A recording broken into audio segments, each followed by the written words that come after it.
Hey, party people. It has been a minute, y'all. I'm just about to get this show on the road. A little behind schedule, but divine time.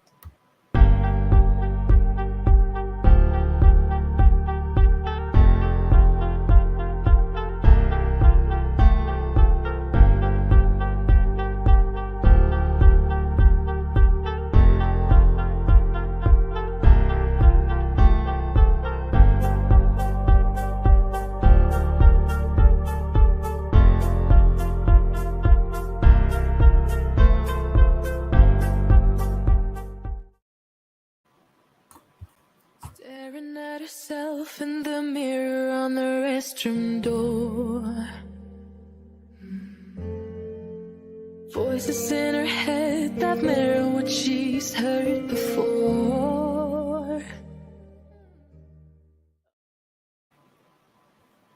Hey, party peoples. How is everybody doing, y'all? Oh, we are right into it.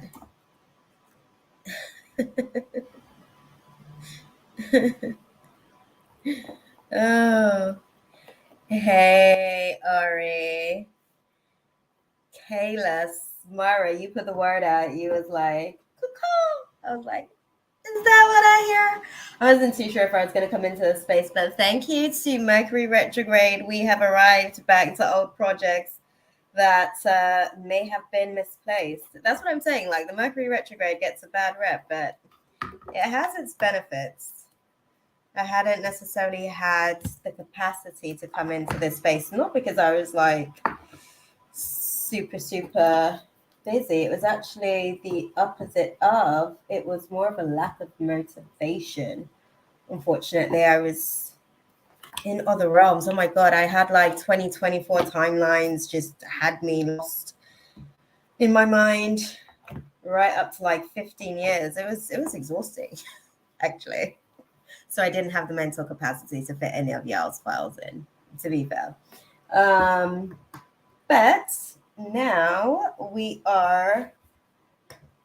processed some of that stuff, right? So now I've got the capacity to be able to tune in and dive in as well, which is good. So we are back. Courtesy of Mercury retrograde. Loving it. We've got some old communication classes to touch base with. But how has the Mercury retrograde been treating you guys? Mercury went retrograde 3 days ago on Wednesday. On the 13th, we're going to have it ongoing until like the first week of Jan. Then we've got the post-shadow period. I was clearly navigating through the pre-shadows, which is why I was like, I was lost in my mind for a little bit. It was cool. I missed you guys as well. I missed actually being able to be out here, but this has been a social week.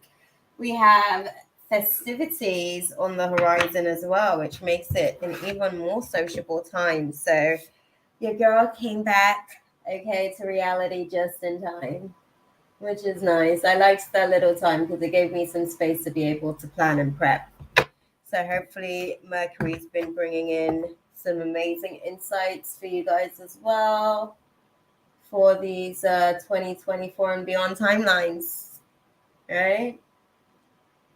Oh, the 13th was your birthday. Oh, girl, this is going to be a good one for you. That means this Mercury. Oh, okay, that means happy birthday to you, Ash. Happy belated. Yeah, it's happening for you in your home sign. So that's a good start. It's going to bring you some good insights, I'm sure. Yay.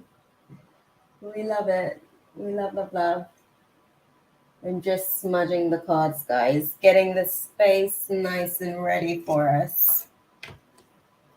Making sure that I am nice and ready. And I was like doing a little meditation as well to just clear my space as well to get in here for you guys. Oh, you turned 20. Okay, Ari. Hey, TW. Let's see who we got. We've got Athena, Ari. Where is the list, y'all? Because I saw some stuff going on with the list earlier. I think we've got 2 lists. Something was, yeah. Oh, Athena donated. Okay. And Ash reposted the original list.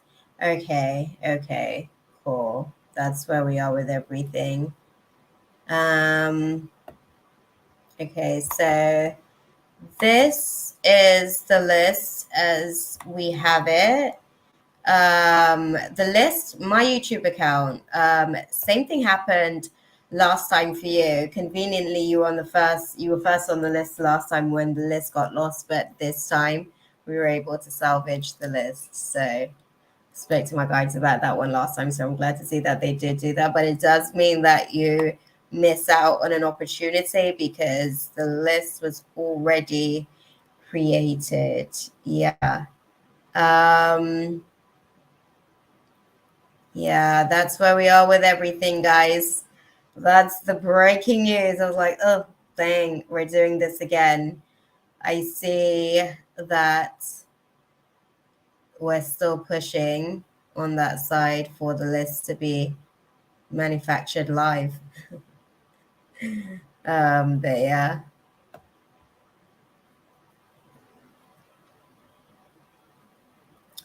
Okay.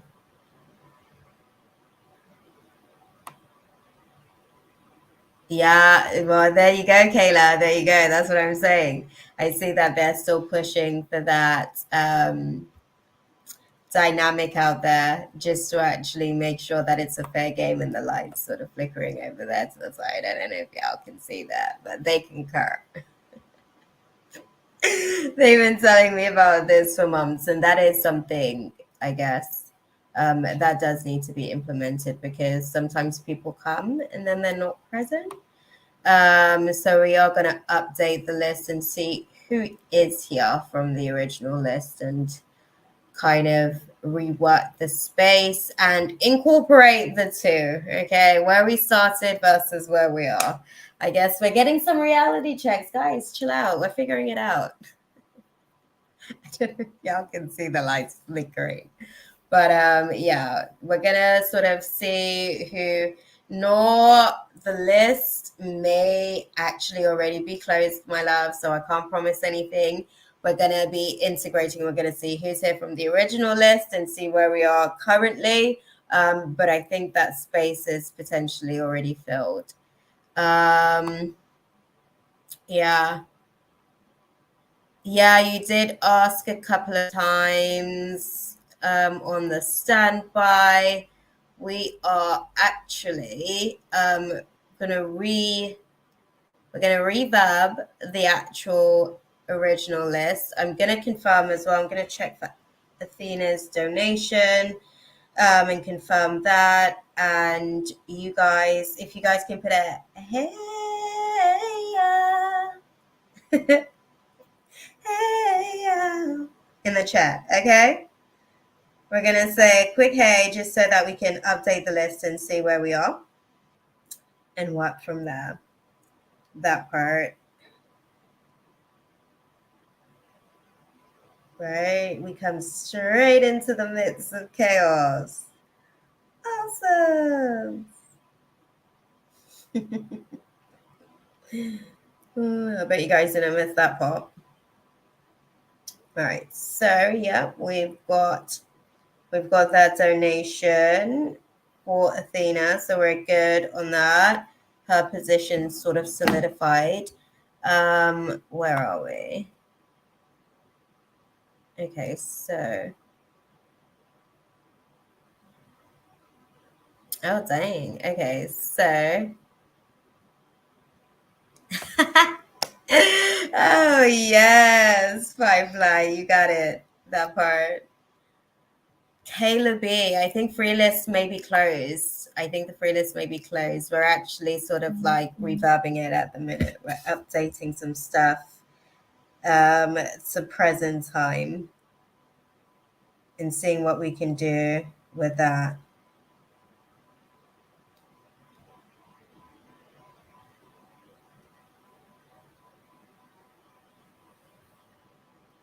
Right, okay, so whilst we figure that out, yep, I got it, Athena, got it. I figured as much. I wasn't gonna, make you all bait, in these YouTube streets, but yeah, I did get it. I figured it was you. Okay,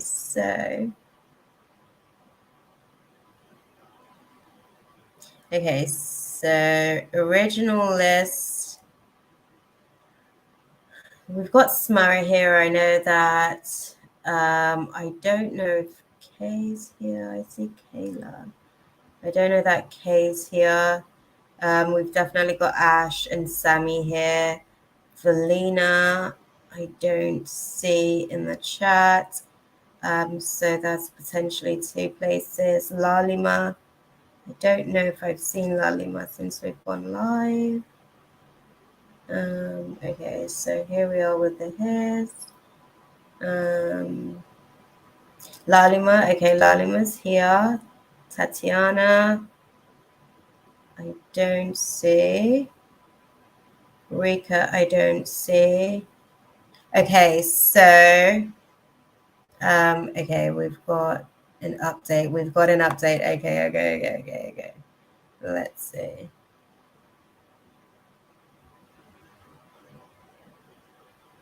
We've got the standby list as well. Okay, so we've got a standby list. Okay, Kay is here. Okay, so the only person, is Valina here?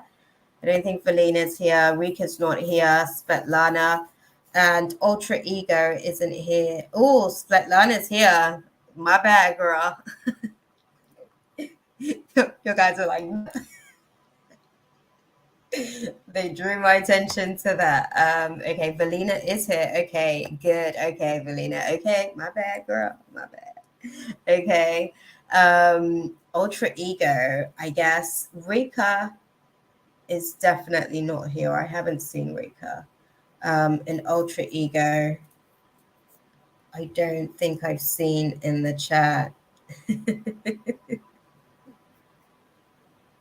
Okay, Ultra Ego, not here, and Rika's not here. So I think we do have a couple of places available. So those 2 spots would go to Firefly and Kayla. They're on essentially the standby list as it goes, right? We're gonna go and get into like diving into everything and unpacking. Maybe people kind of like come and go miss their spot. So we'll kind of see how that goes. We usually do also have like a novelty spot as well. So we'll put my YouTube account, I guess, in the novelty spot there. And I guess, Ari, beautiful, you literally just missed a spot, even with the, a confirmed spot, they're saying. A confirmed spot. We'll see how the night goes, because dang, if y'all can stick around. That's also the willpower as well, in essence. But you're definitely first on the standby list, Ari. Okay. As far as like the new standby list. So can we update the current list? The current list should basically have everybody that's there bar Rika and Ultra Ego, right? And then from the standby list, we're gonna add Firefly and Kayla to the end. And then we'll have my YouTube account as the novelty edition, right? Because they remind me about that. Yeah, you do. You do have to wait a long time, Ultra Ego. Yep, there we go. There. Oh, Ultra Ego. Ultra Ego is here. My bad. Sorry.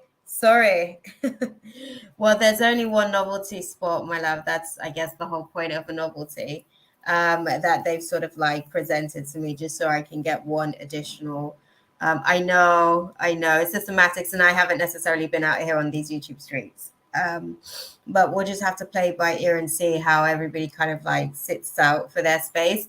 Ultra Ego is here, so I guess we do have to honor their spot, which means that in essence, again, I'm sorry, my YouTube account, but you actually do miss an opportunity, because then it would be Ultra Ego after Svetlana, as it were, because Rika's the only one that isn't here. Then it would be Firefly, and then Kayla's the novelty spot. So yeah, sorry.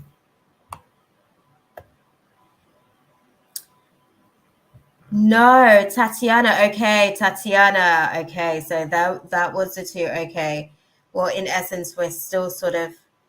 Yeah, I know, but you gotta type, girl. If you want to claim your spot out here, I'm telling you, we gotta get an amen, something. But no. Okay, so we do have three spots then. It's Tatiana and Rika in essence, which means that it's actually fine the way that it is. But it would, in essence, still be. Oh, hey, Orange, beautiful. It would, in essence, still be. Okay, tell you what, Ari, seeing as you're working for this spot, girl, we'll stick you on, I guess, last on the list. We'll see kind of how I feel when I get that. Make it quick for me, Ari, okay? Because by the time I get to you, all my juice is going to be like, I got some Skittles here to get my sugars up, okay, to keep me with y'all. But yeah, that part. I'm going to say add you and... Okay, we'll add you and my YouTube account. Both y'all make it quick. We're also working with this one question dynamic. The guides have spoken to me about this. They're like, look, going into 2024, we can't be having these long snooze fests out here.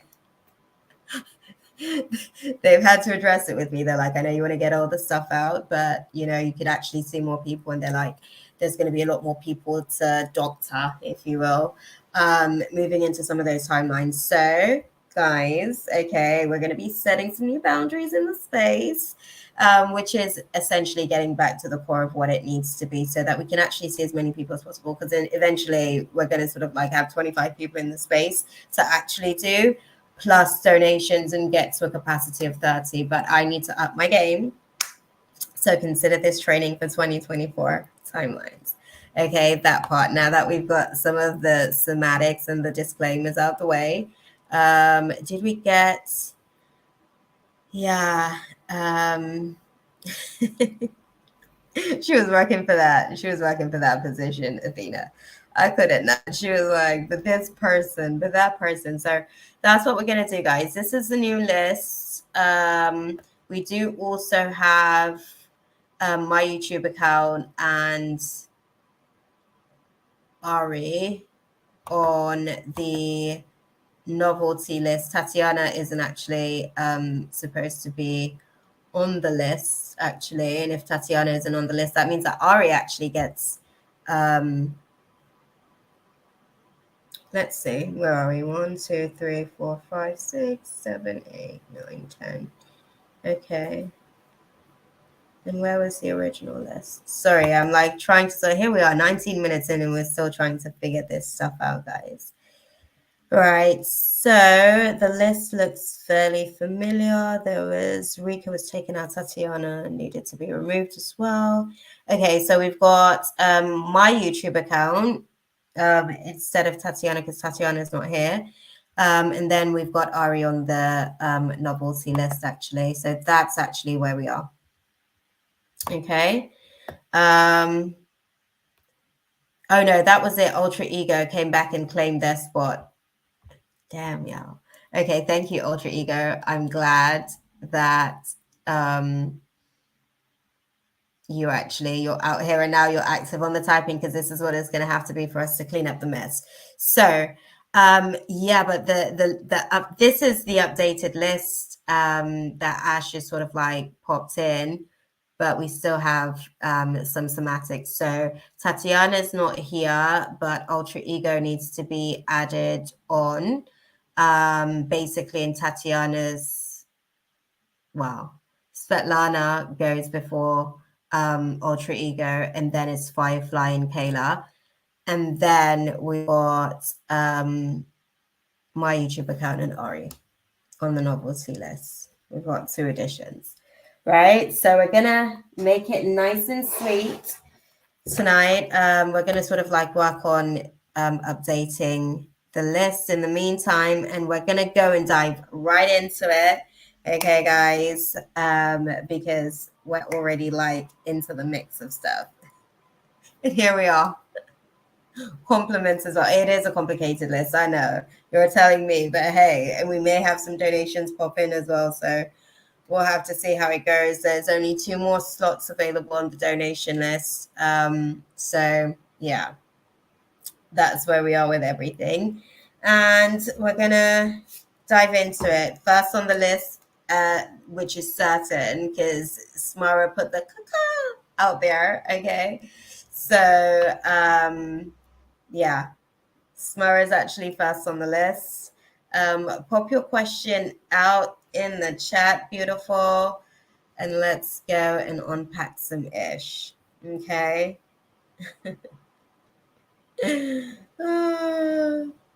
Oh, it'll be interesting to see who you're syncing up with. I don't know when my last cycle was, actually. I'm like going through a weird little period. My body's still trying to figure out what is going on.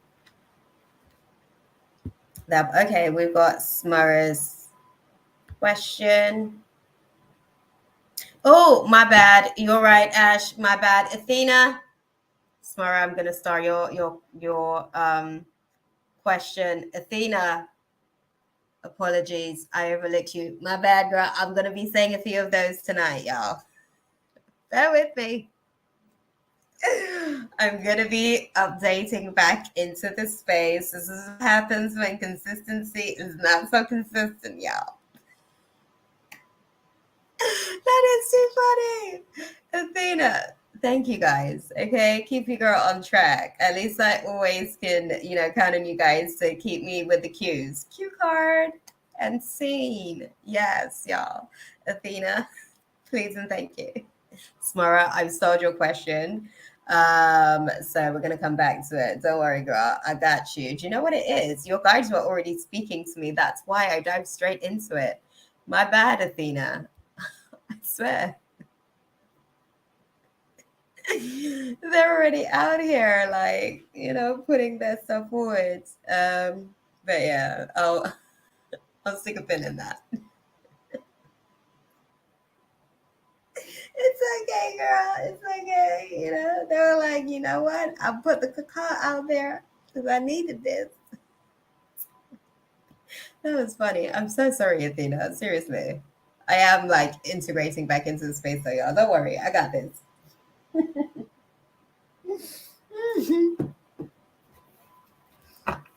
Okay, so my question is, let's pop Athena's question on screen. My question is, does G still want to be in a relationship with me? He sure doesn't act like it.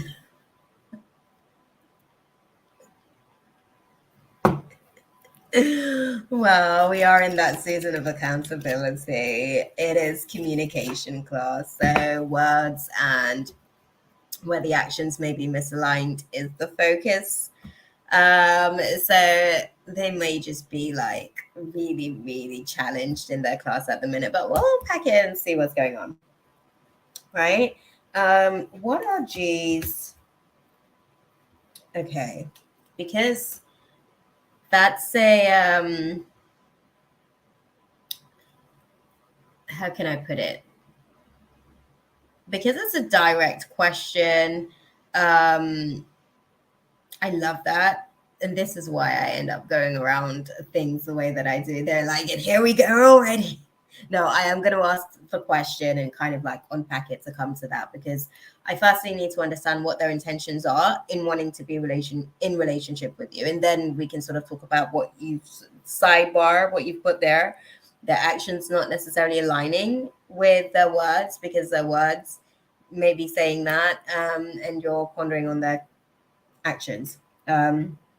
So what are G's actual intentions on being in relationship with a girl, Athena? Okay. Thank you.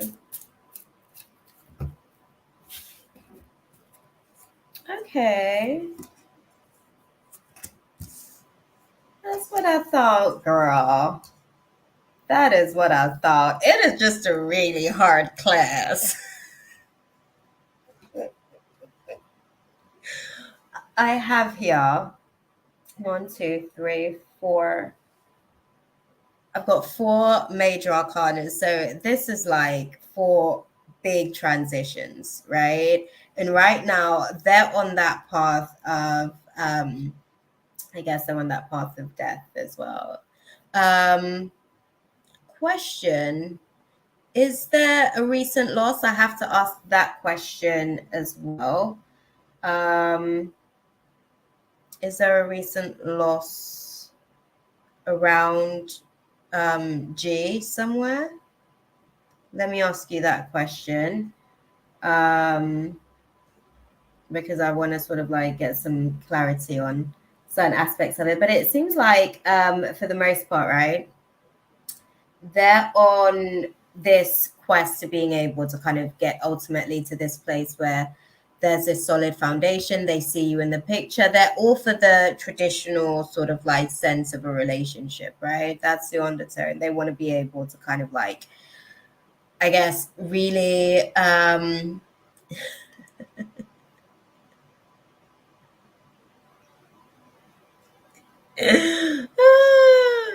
they want to be able to align. They want to be able to align. Loss. So what I was seeing with the loss thing is a transition, basically, of some sort.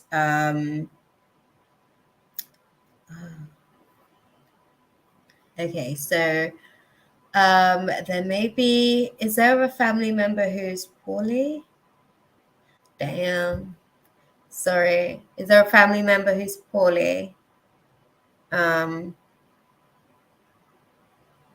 Potentially for yourself or G?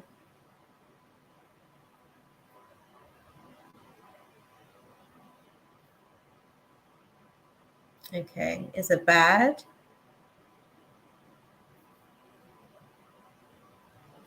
I have to ask these questions.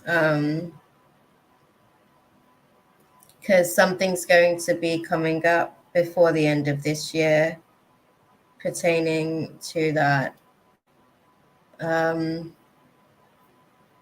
Yeah, something's going to be coming up before the end of the year pertaining to that. I did see it as a feminine, so I'm glad, I guess, that you confirmed it as a female. But something around that is that's also a part of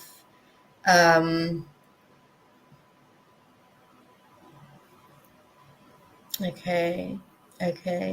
Well, that's nice. Sad, but that honestly beautiful. It seems like there's just lots of personal issues. I don't think that I'll say this, I don't think that he's fully meeting his potential. And I think that those are some of the things that kind of like makes him a little bit moody, like you said, a negative Nelly, but he doesn't mean to be. He's just not where he had hoped to be. But his mom is not at that point yet. She's doing some chemo. No, I know. I know it's not there yet. It's not there. There's something big. There's like a big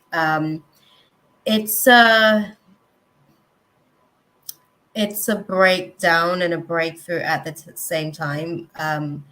It's almost like Hey, Sherry. It's going to take a lot of hard work, basically. There's going to be a lot of hard labor with that situation, emotionally and otherwise. Oh, Sherry, we've already got so much somatics going on with the list. I'm presuming there's no space for you, but you're welcome to, I guess, get onto the standby list, which that's a maybe kind of list. It's not really high probability, to be honest. Just keeping it real. But feel free to tune in. I might be out here in these streets next week, considering it's Christmas. I might be that sad. It may be on Saturday night, bringing in Christmas Eve. That might just be my gift to y'all. Okay. But yes, unfortunately, Cherry. With the situation, beautiful, I just get the sense that there's mom's definitely determined to be on this side of life, and she's putting up a really good fight. But I think that there's a little bit of a pivot that actually takes place in the fight before the end of this year. That's all I'm sort of like getting with that situation. There may be an experience of close towards, but not quite. Okay. And I say that because I didn't anticipate that the situation would have gone there. But I guess it's something that needs, it's kind of like reassurance that mom will be okay, but she's elevating to another level on the battlefield that she's facing at the minute. And she'll be able to sort of overcome, but it's going to take a lot. So with him being a negative Nelly, I guess there's more to the dynamics. There's a lot of internalizing of some of these other factors that are going on, I guess, in his life, and him not necessarily being able to like fully actually process that. And really not necessarily being happy with where he is positioned in the midst of all this, because he wants to be able to be the man that's able to step up to the plate and just make all of this okay, you know. Oh damn, Tatiana, you're back. We actually updated the list as well. Yeah, well, that's that spirit moving directly through you to sort of like validate the information coming through. It's kind of like you're basically ascending onto that timeline as we speak, now that there's conscious recognition of it. With the conscious awareness, I'm hoping that you'll be armored enough to be able to support him during the process of it, because I think that if you think that he's a negative Nelly now, it will definitely kind of take a turn just towards the end of the year. I'm getting between the 28th to the 31st. Oh, you guys weren't here when we updated the list. Unfortunately, my loves, we updated the list. It's something that we're actually sort of like making sure that we do moving forward. Sorry, guys. I did actually check. We didn't actually even finish updating the list until like 30 minutes, well, 20 minutes in, actually. We started to read for the wrong person. So, yeah, sorry, guys. It's going to get very political on the 2024 timelines. Very, very political. Yeah, sorry. That's kind of like what we're doing. But with the situation, Athena, just to sort of like go back into your space, there's a lot of blocked emotions, I guess, that he's navigating through. That's what's causing him to be a negative. It's a lot of deflect emotions. The negative Nelly that you're feeling is actually the sadness from the things that he doesn't necessarily speak about. And those are the things that are showing up in his behavior. He does, I guess, want to be there.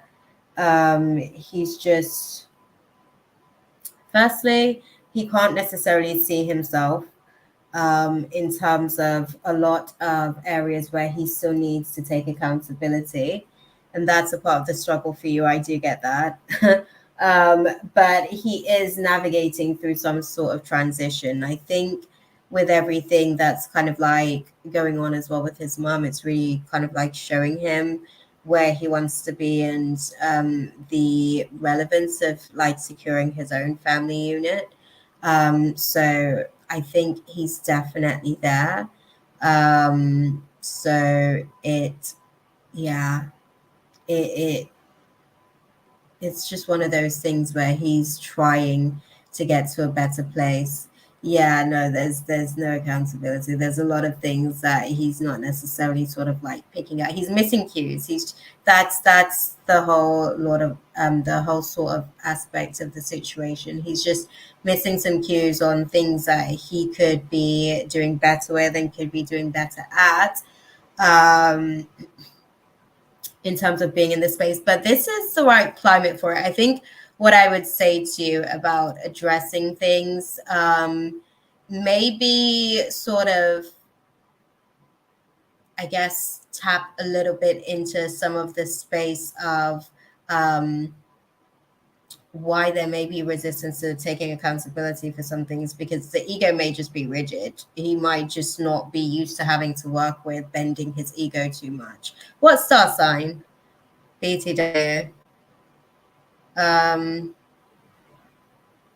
Yeah, that part. Okay. Okay, Cancer. Yeah, he's definitely likely to bottle. So that part. Um, okay. Home and family is very important to him. Um, I know. I'm sorry, Rika. Honestly, I don't know if you would have been around for the reading by the time we get to you. You were so far on the list, to be fair. But yeah, we're gonna be out here again next Saturday. We're gonna sort of put it out there. I think Friday night I'm busy because I've already just made plans earlier today. But on Saturday I could hold space for y'all and we can chop it up. And we'll ensure that you're first on the list, if you will. Just get into the room nice and early, Rika. Get into the room nice and early, because I doubt you would have been able to sort of stick around for, by the time we get around to you as well. So that would have been a challenge. But yeah, what you're navigating, there may still needs to be some playing out of some stuff anyway. So your question may need to get some updates next week. Okay, I got you then. Yeah, you always got to get in nice and early, that part, okay? Because we're now going to be updating the list whilst it's live as well. That's something that we're going to be doing moving forward. So yeah. Right. With the situation, he wants it. He's just not necessarily all the way aligned. He's got a lot going on. There's a little bit of baggage, and he's struggling. Okay, Athena. Thank you, Ash. So let's have a look at your guidance to close out the space for you with this situation.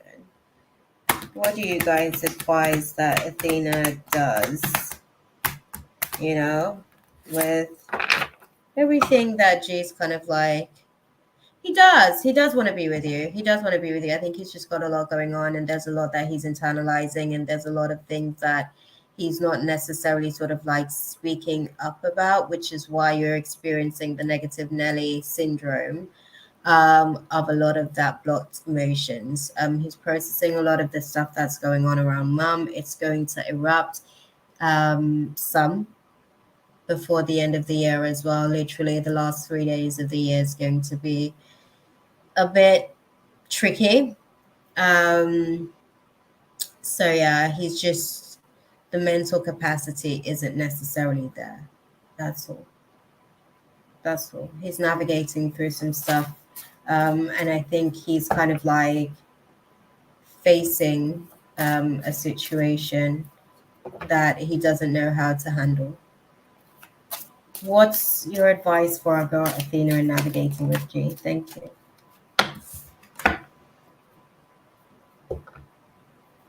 Okay. Elaborate for me. Okay. Okay.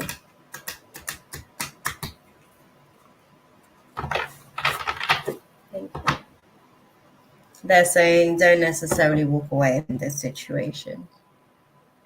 The angels are going to be over you and supporting you within the next few weeks. The next 3 to 5 weeks is going to be really, really tricky for you guys. It's going to be a tough time in the relationship, but you'll find that he will kind of draw closer to you during that time span. Going into the 2024 timelines, January is going to be, yeah, they said don't walk away. Don't walk away, my love, literally. They said hold that thought, internalize that thought for now, and choose a new direction externally. It's going to be necessary within the next few weeks for you to do that. I guess it would all be a bit much for him to sort of like handle, and also you're not emotionally done with this just yet. You're just frustrated, which again, the Mercury retrograde energy can sort of bring up, but it's very, very, very harmful to kind of make final decisions during the Mercury retrograde transits. It tends to be very pivotal in reshaping our lives and our lives' decisions and the way that we make decisions. I know that you are, my love. I know that you are. But he's going through so much on the table. And I'm not saying to overlook, I guess, his inability to take accountability. I'm saying find a way amongst the two of you guys that is also comfortable for him, where he can be receptive to taking ownership of the places that he still needs to grow in. Because at the moment, you know, you're presenting certain things, but there's resistance because he's not really accepting these things. Maybe if there's a space where, you know, you guys are doing like relationship reviews, if you will. It doesn't have to be called that, but it's just a safe space to check in and see, hey, where can I be growing in the relationship? Where can I be supporting you more this week than I did last week?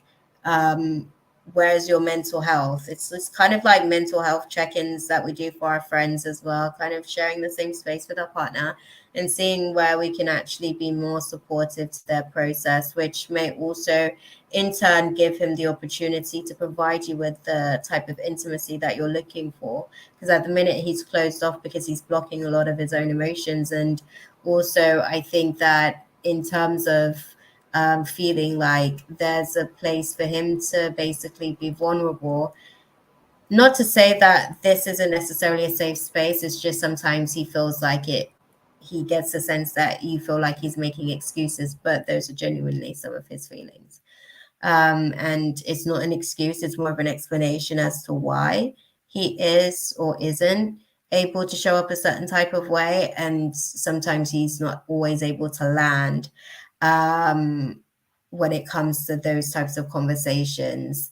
So with that, if you guys can kind of like figure out a nice medium to be able to sort of like have those conversations, because I think he wants to be able to kind of like, I think he might have some narcissistic tendencies, yes. Narc mode, however, because this is a thing, we all have narcissistic traits, some people more than others because of the dynamics that kind of sets us up. Is he the only male child? Help me to understand that. So that I can also understand, like, does he have any brothers? Just so that I can understand what are some of the attributes that kind of like maybe tick his knock tendencies. But it's the mode that we all go into. It's kind of when we basically go into blocking our emotions. It manifests the narcissistic tendencies in essence. Okay. Okay, older brother. Okay, interesting. That's interesting.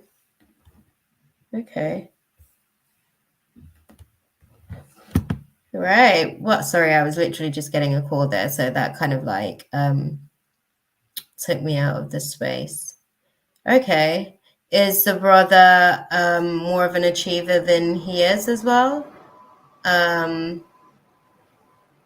Yeah, no, I figured G's the oldest. So is the brother more of an achiever? So does he have more accomplishments? Because I'm trying to sort of understand the dynamic, right? But yeah, usually when we're blocking emotions, it will trigger our narcissistic traits. It's just what that is. Narcissism is basically when we're out of empathy and out of compassion, but that's usually because we're in blocked emotions towards ourselves, and it's a way to protect ourselves. And then we start to basically bleed that out onto other people, and then that manifests itself as narcissistic traits. And our tendencies start to show themselves, and then we're in full-blown knock mode. It's all behind the eyes. The brother is not around. He never used to do anything for the family. Yeah, no, that's cool. I get the vibe that the brother is at a distance, but I also got the vibe that the brother also has a little bit more accomplishments, just in terms of like where he's at in terms of life in general as well. And it's no offense to the family, but the brother may have been able to sort of like strengthen some of his accomplishments by creating that distance, because there's a little bit of emotional toxicity in terms of the way that they engage and communicate, to be fair, just being honest. So the parents, yeah, well, see, these are some of the things, and I'm not saying that that's not okay. I understand that that's the dynamic for some, and this is the situation. I'm just saying that's why the brother actually removed himself, and his life was able to thrive in certain types of ways, because the emotional incest and the way that people emotionally manipulates in the family dynamics wasn't something that he was down with. So yeah.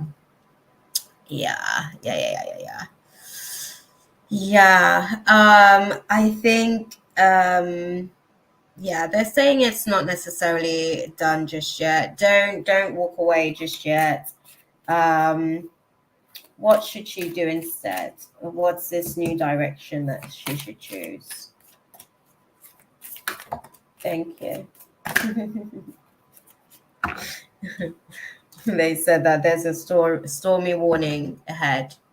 There's a stormy warning ahead. There's certain heartbreaks that are sort of like coming for the heart, right? And I told you with what's to come with the mum, he's gonna need you. So just hold your horses. This may actually be a pivotal time that brings you guys closer together as well. I think you guys just need to work at the way in which you guys are communicating certain things. Okay? Yeah, my love. Yeah. It's just what it is. You know, life tends to be that way, but it's a case of releasing some of the mask. He wears a mask a lot of the times, and it's more a place for him to be able to kind of like break open, basically. Where there's been previous breakdowns in communication, there's about to be breakthroughs in your communication. So utilize the time. I think that you guys will be able to kind of like have a little bit of a shift occur. Okay. And don't say I didn't tell you, girl. Okay. Okay. One thing with a tornado, I will tell you, one thing with a tornado, it feels like hell when you're going through it, but it takes you to the other side so quickly. A lot of the things that like when God utilizes tornado energy, for me personally, right? And it's not to say that God does this. It's just that there are certain decisions that we have made previously, or, the people that we're attached to, there's certain decisions that they have made, and there's been stagnant energy, basically. And in order for us to be able to get to the other side, sometimes it takes a tornado to actually pick all this shit up. And God's like, okay, right, forget moving everything from the destination one by one. Let's take everything with us. And it's chaos, right? But when you get to the other side, it's a little bit more breathing space, usually. Okay. And there's a bonding process once you go through the tornado. So that also helps. Yeah. As easy as you can go, but also this is the time to be able to have certain conversations. You just have to let him land as well. You can't overtalk him all the time when you're asking questions. We don't want the inquisitive listener in the space, right? Interrogating him on how he feels about certain things. We want the compassionate friend with their listening ears, because that's where you guys are going to be able to find the compromises. Okay, that part. But I hope that was useful for you, my love. Okay, we're going to go and dive into Smara's space and see what the guidance is there as well, Smara. That was good, though. Thank you, beautiful, for checking into the space.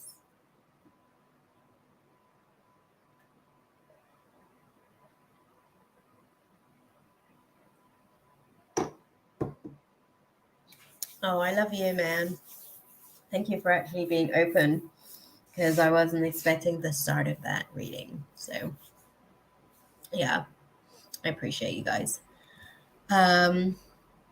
Right, Smara, let's get back to your reading. Are you here? Let me get a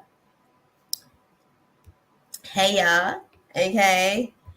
Or an amen, something. There you go. Thank you, beautiful. There we are.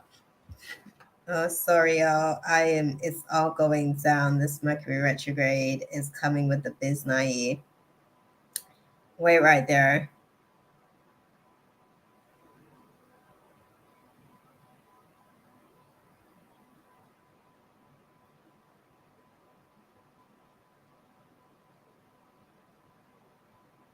Sorry.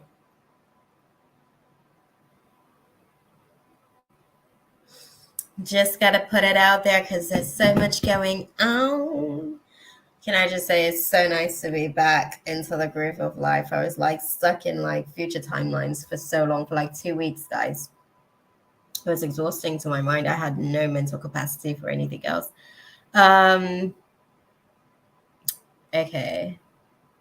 So, updates. The person I asked you for, Belvy, posted a story with a girl, so I don't want to deal with him. My question is,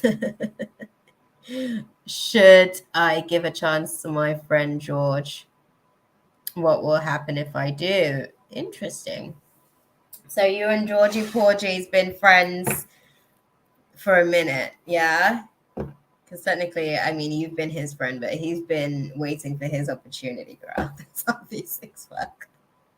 Girls are usually friends with the guys, but the guys are really they're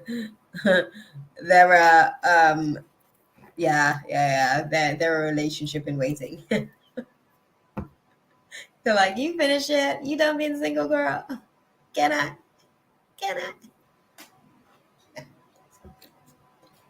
That's really what it is.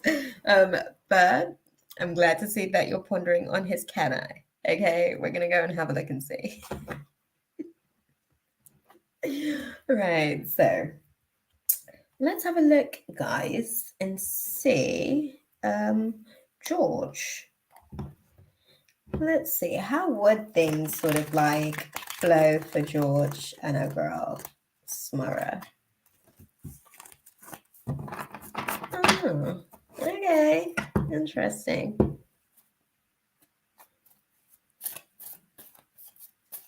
Talk to me.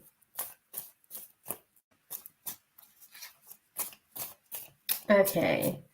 George likes the fact that you're independent. There's a lot of aspects to the situation. Okay, we're going to dive into it, girl.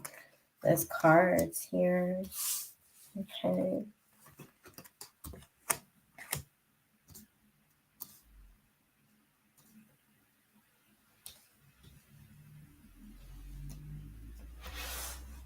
Interesting. So we have one major arcana. We've got a couple of cards in reverse. Let me just have a look and see what's going on.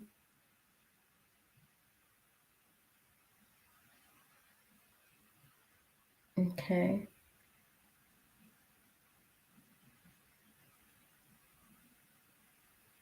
Okay.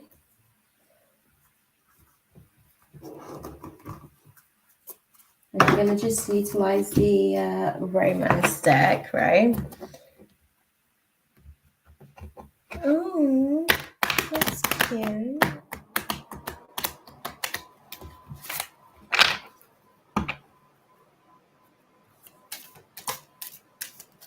Okay.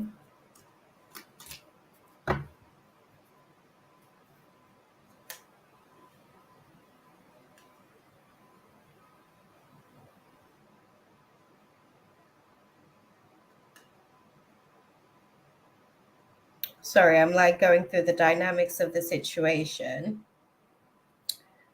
to see what's the actual unfolding of this dynamic between yourself and George. So one of the things that I was seeing with the situation is that the first thing they were saying that is that they like George for you, just in terms of the way that he treats you in general. He's somewhat attentive. He's present, which is nice. I think I'm trying to understand because, okay, so what happens in the chase sometimes isn't necessarily what happens in the courting. So I wanted to understand beyond the point of like getting what the chase is all about and actually like claiming the prize, right?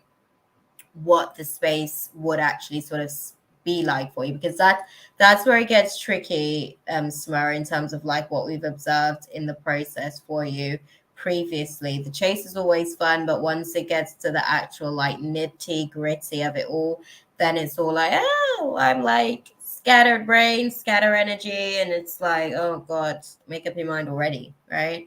Type thing. So I wanted to really figure that out. What they're showing me with the situation is that moving forward, you would be likely to experience some. Well, that's the pattern, girl. You're likely to experience some of that energy. To be honest, maybe this isn't the right time to think about like letting George full on get, because I'm just thinking like this isn't even necessarily the right climate to give him that opportunity. It's like setting somebody up for failure, like, oh, let's go and try and figure something out during Mercury retrograde, depending on how they are with their communicative abilities, right? Because when a person's under pressure, again in the chase, right, when a person's under pressure they act differently because pressure makes diamonds, right? So they'll like be like quick-witted, quick thinking about how to navigate certain situations with you, whereas when they get comfortable in the zone of not having to chase and they're more in the courting stage, it gets a little bit lethargic. There isn't as much effort given. It's like zero F's given in certain situations in terms of your emotional needs and capacity to be able to be emotionally available. So I want to basically understand a little bit more about his tendency to show up for you in that climate. This wouldn't be the best climate to be able to tell. What I would say is give it a good couple more weeks. How long have you been friends with George for? Because I'm like trying to figure out.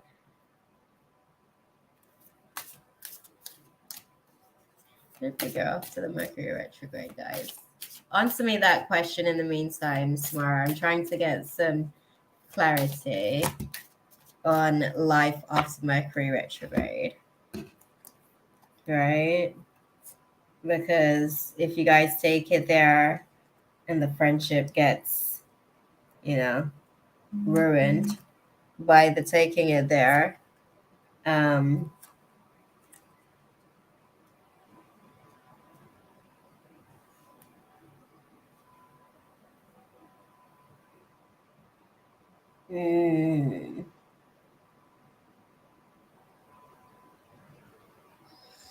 yeah. How long have you and the same again? Yeah, well, that part. How long have you and George been friends though?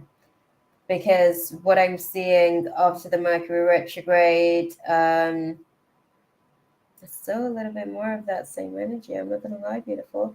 The chemistry dwindles. The proclaimed new love experience feels less like, oh, I have a companion to be able to sort of like do life stuff with. Okay, yeah. I would say computer says no, to be honest. I'm not gonna lie.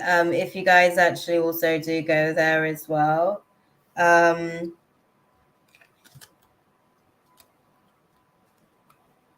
yeah. Sorry, I'm like looking at the dynamics. I think that the friendship gets thrown out the window, unfortunately, in going there. And then it's a little bit, I guess sad for that aspect. Because he's okay now on a friendship level, but he's on the friendship level for a reason. They like him, he's a nice guy, but I guess he would just fumble it, unfortunately. I don't know what it is. He has a tendency to be a little bit impulsive as well. Do you know what his star sign is? Because that would be his issues. Yeah, he has a tendency to be impulsive. That would be the thing that you would be having to navigate with the situation. Yeah, I don't know what it is. Okay. Yeah, definitely some breakdown in communications. You can deal with heavy narcissism energies here with the situation. So, yeah. We're going to sort of close out this space. Yeah.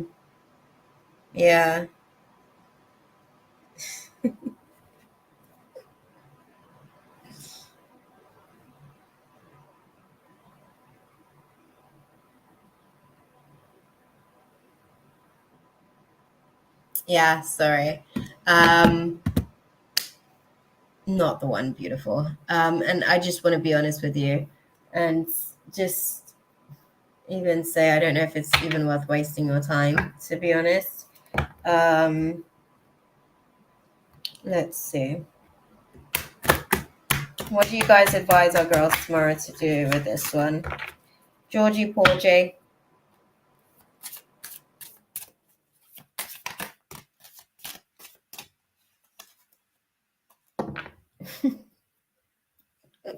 They said not saying yes will be more of a success, okay? Well, that's the dynamics. Not saying yes would be more of a successful sort of dynamic. Behind the yes card, we've got let go. Yeah, it is what it is. You can feel it. You can pick up on it yourself, right? They're like, yeah, letting this go will be more successful than keeping it. Yeah. Oh gosh, I love them. Elena, I'm sorry, my love. The free list is closed. Donation list has got 2 spots available on there. But we are up to full capacity on the free list, my love. That is it. We're actually diving into the free list. Wow, honestly beautiful. I don't know. that little pattern that I was speaking about, that tendency, the guys who seems to be sort of like showing up, I don't know. Okay, so the best way that I can put it, they have the potential, but not necessarily the will. You know what I mean? They have the potential to be great guys, but they haven't developed the will to actually like become, as far as like their actions on certain things. And yeah, I feel like you've kind of like played out certain roles a few times. I don't know if you have the capacity to kind of like do it all over again a few more times, basically. I don't know what that is, beautiful. I don't know what it is, because I picked up on that while I was in the space. They come in, it's all nice in the initial stages. No, I know that's why you got to be letting a lot of these go, girl, because this is how they come. This is how they've made them these days, unfortunately. Which is why you're having to let a few of them go. But trust me, it's okay. The one is there. It's just going to take a little bit of work, because the will is just not there. Niga, unfortunately, the free list is closed, my love. We've only got 2 slots available on the donation list, and we are diving into the list, the free list at the minute. Okay. That girl in the story. Oh, about Belvie. Unfortunately, Smurra, we're actually going to have to do a little 1 question situation at the minute, but Sabergra, hold that thought. Hold that thought. Peep it next week. Consider it a TBC, because that's how we're doing things now, I guess. I'm just trying to honor the whole space of what needs to be done. I'm sorry, y'all. My phone is popping off. Your girl is like, yeah. I guess I am out here busy in the socializing streets tonight. But yes, Mara, hold that thought. I'll be here for it next week. Okay, and we'll dive into it. You might actually even want to use your question for something else, but yeah. Sorry, my love. And I think Kay was next. Where are we on the list? I think we've got Kay next on the list. Yeah, we've got Kay next on the list.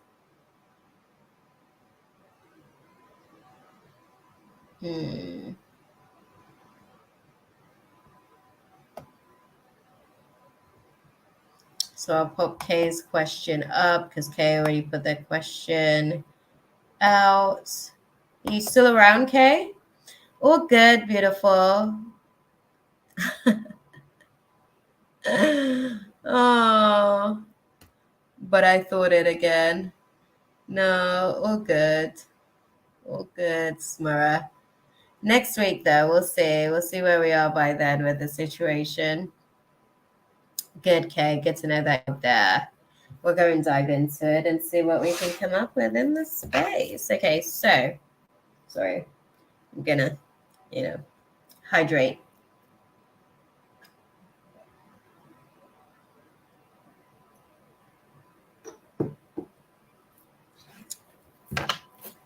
Okay. I would come to dreams I had from the past and saw things that were brand new to me, especially at work. What obstacles are entering my life? Okay. Let's see for a girl. Okay.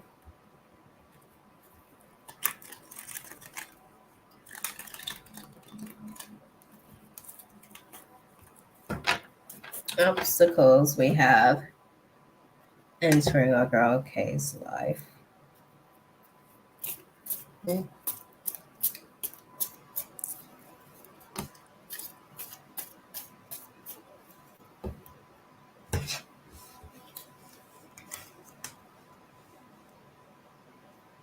Okay.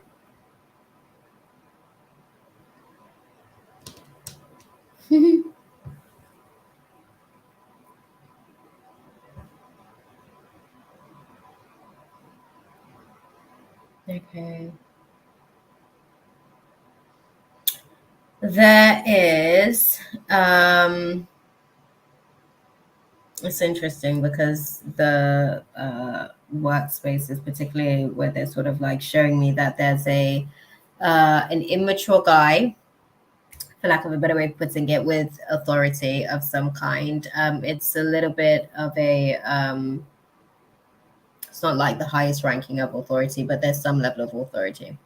Very immature, and he is likely to cause some obstacles because of his tendency to basically be a little bit of a petty Betty, actually.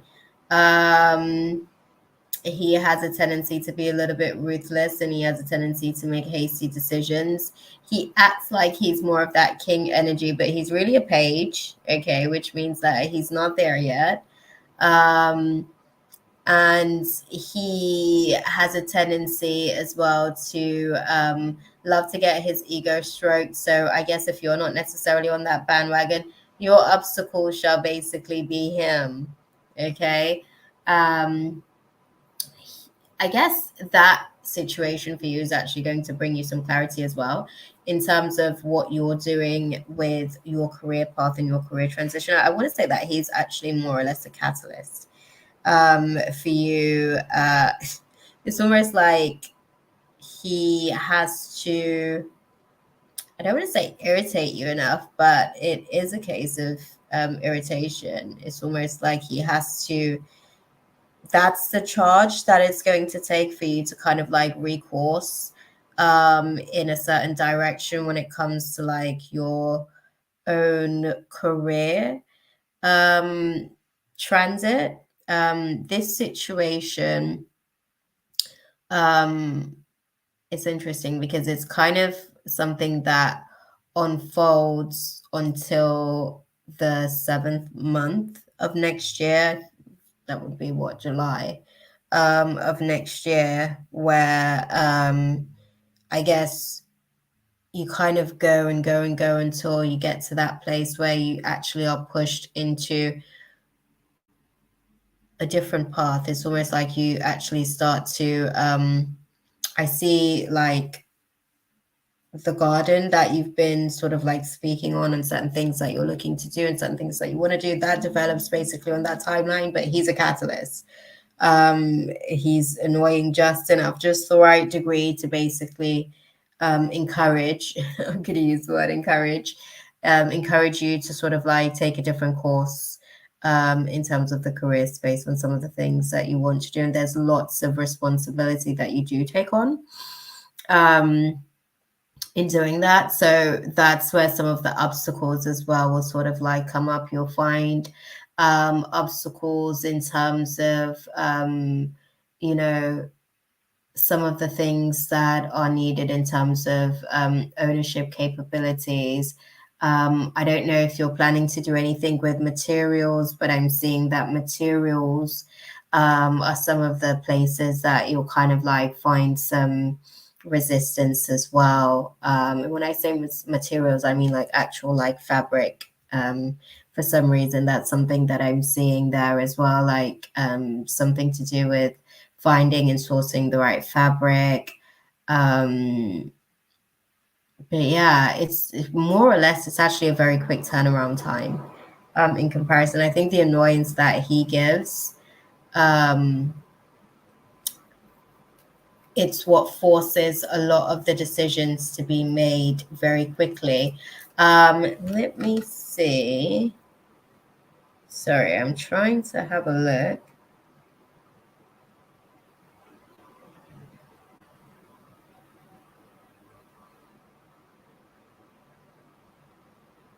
Sorry.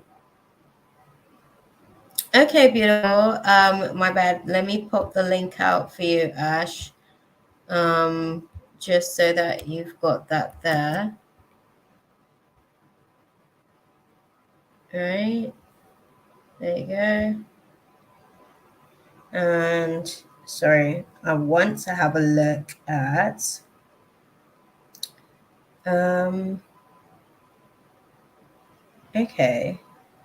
They said that the Mercury retrograde transit is actually what's going to be bringing some of the stuff back for you in July, but it's actually more so the pre-shadow period. It's the pre-shadow period of the Mercury retrograde.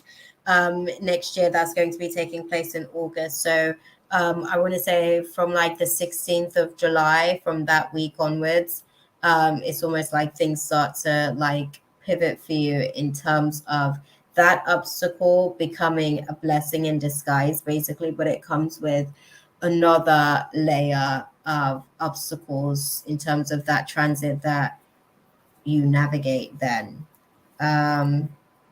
But you've already been sort of like preparing for a lot of different things when it comes to the path that you take when you transition, I guess. So that's what makes it a quick turnaround, because it's already been something in the works. It's more like a garden that's growing, because I'm seeing like there was a tree and now it's like the tree's growing branches in essence. So yeah, and you actually go on a whole course of exploration and discovery, and your free spirit will find some limitations along the way, is the best way that I can put it.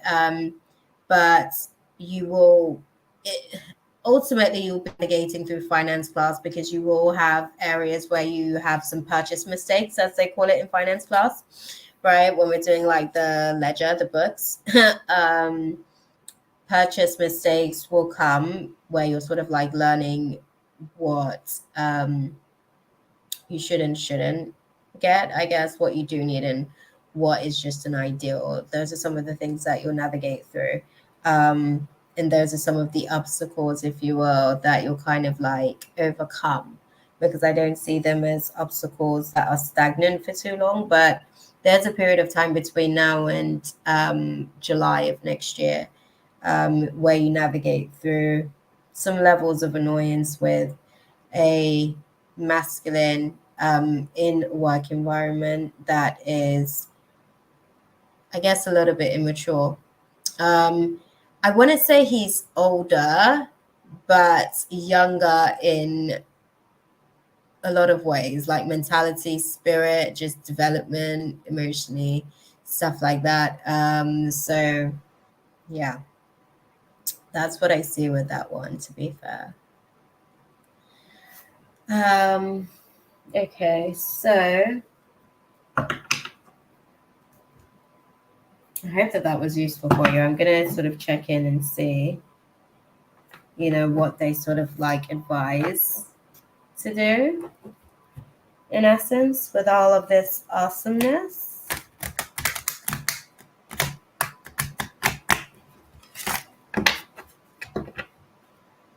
Okay. Oh, there we go.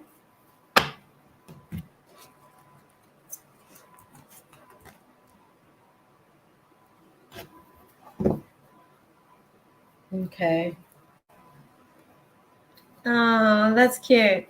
Okay, so they're saying there isn't necessarily something better in terms of like this dynamic that you're sort of navigating through or going to be navigating through over the course of the next few months.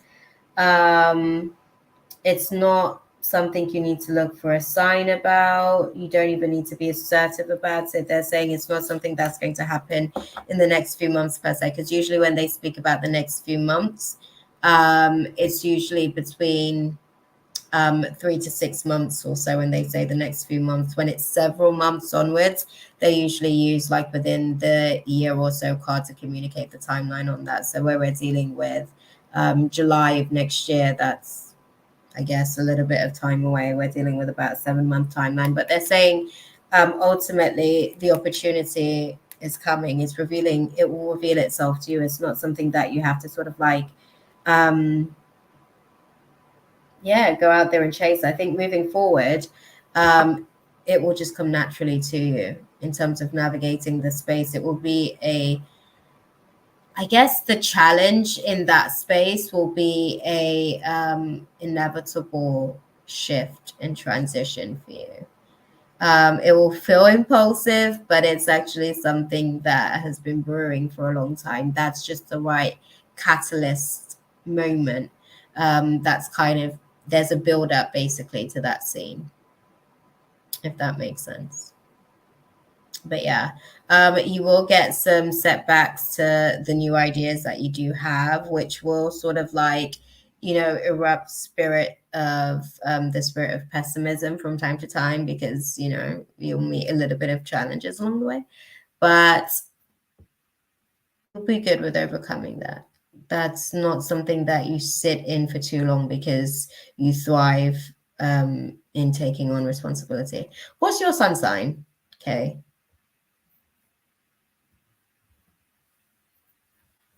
What's your sun? I have to ask that question because now I'm curious. I'm getting I'm getting earth energy, but I'm not all the way certain in what dynamic. Okay. What's your rising? Do you know?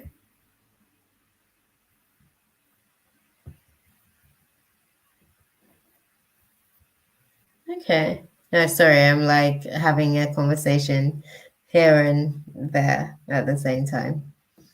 Okay. Okay. Okay. Okay. Interesting. That balances it right out. Okay, cool. What's your moon? I like that for you. Scorpio, sun, and rising. Okay.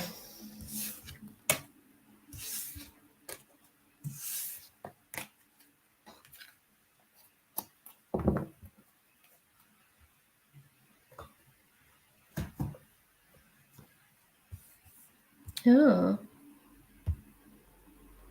What was that, guys? I don't know what that was. It was like, there was a play button. That was weird. But I hope that didn't affect the space or anything. But I hope that was useful for you, Kay. I was asking about the moon. I don't know if you managed to catch that question. So I was getting some earth energy that is going to be significant. I don't know where the earth placement is in your chart, but that's going to be significant with what is going to be taking place with the Mercury retrograde that's going to be coming for next August for you. And that's ultimately the variables that are going to be at play, taking you into this new season that you're going to be experiencing, I guess, after the next Mercury retrograde transit. That is beautiful. I love that. Like just that placement, Scorpio, Sun, Libra, Moon, very intense, but I love that for you. Now I get it. Now I get the being like really deep. Hey, Miss Yes, how are you doing, girl? It has been a minute. But I get that. I like that for you.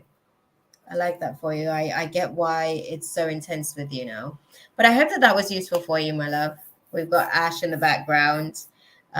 So we are going to, whilst I have my snack, we're going to let Ash in on this space. But you definitely keep me posted on how everything goes with the work situation with that transit for next July. Right, we've got Ash, y'all. Let's say hey. Hi. There you go. Hey, Ash. How are you doing, beautiful? Hello, everyone. Hi. I honest response, or what do you think I should say? Definitely always honest response. Honestly, I I don't even know how to respond to that. My birthday was not what I expected it to be. Okay, what was birthday vibes?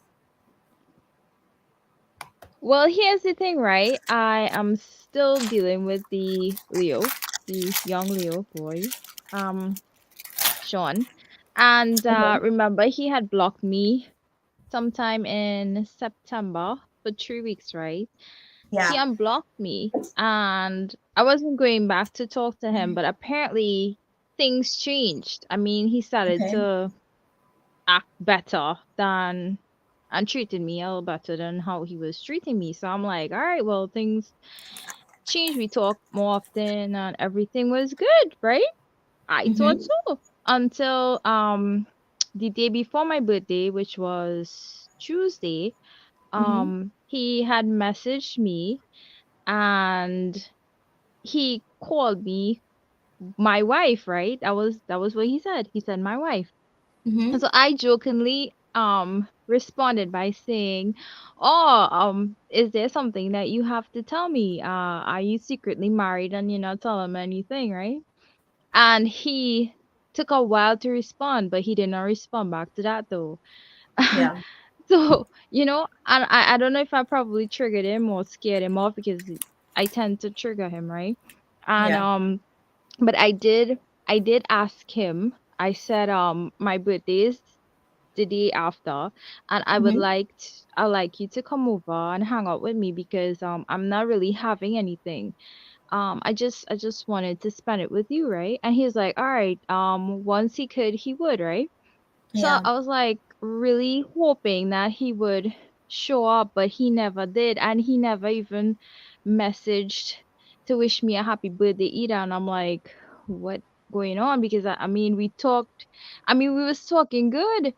We talk almost every day. And I assumed things was going well until my birthday and then everything. I don't know what happened. Yeah. Um, to be honest. And the next day now, which was well, I was sad. I'll be honest. I was sad. Yeah. My heart got broken, and if that wasn't bad enough, my cousin, one of my cousins, who I don't really talk much to, wished Mhm. me a happy birthday because it was also Mhm. her brother's birthday as well that day. Yeah. Um, so she messaged to wish me a happy birthday, and in saying that, she asked me what was my plans, and I was like, I didn't make any plans because my mom is not well, as and I didn't want to like leave my mom and go celebrate, and I was like, I'll just stay home. I just wanted like just one person, just hang out with Yeah. her. Yeah.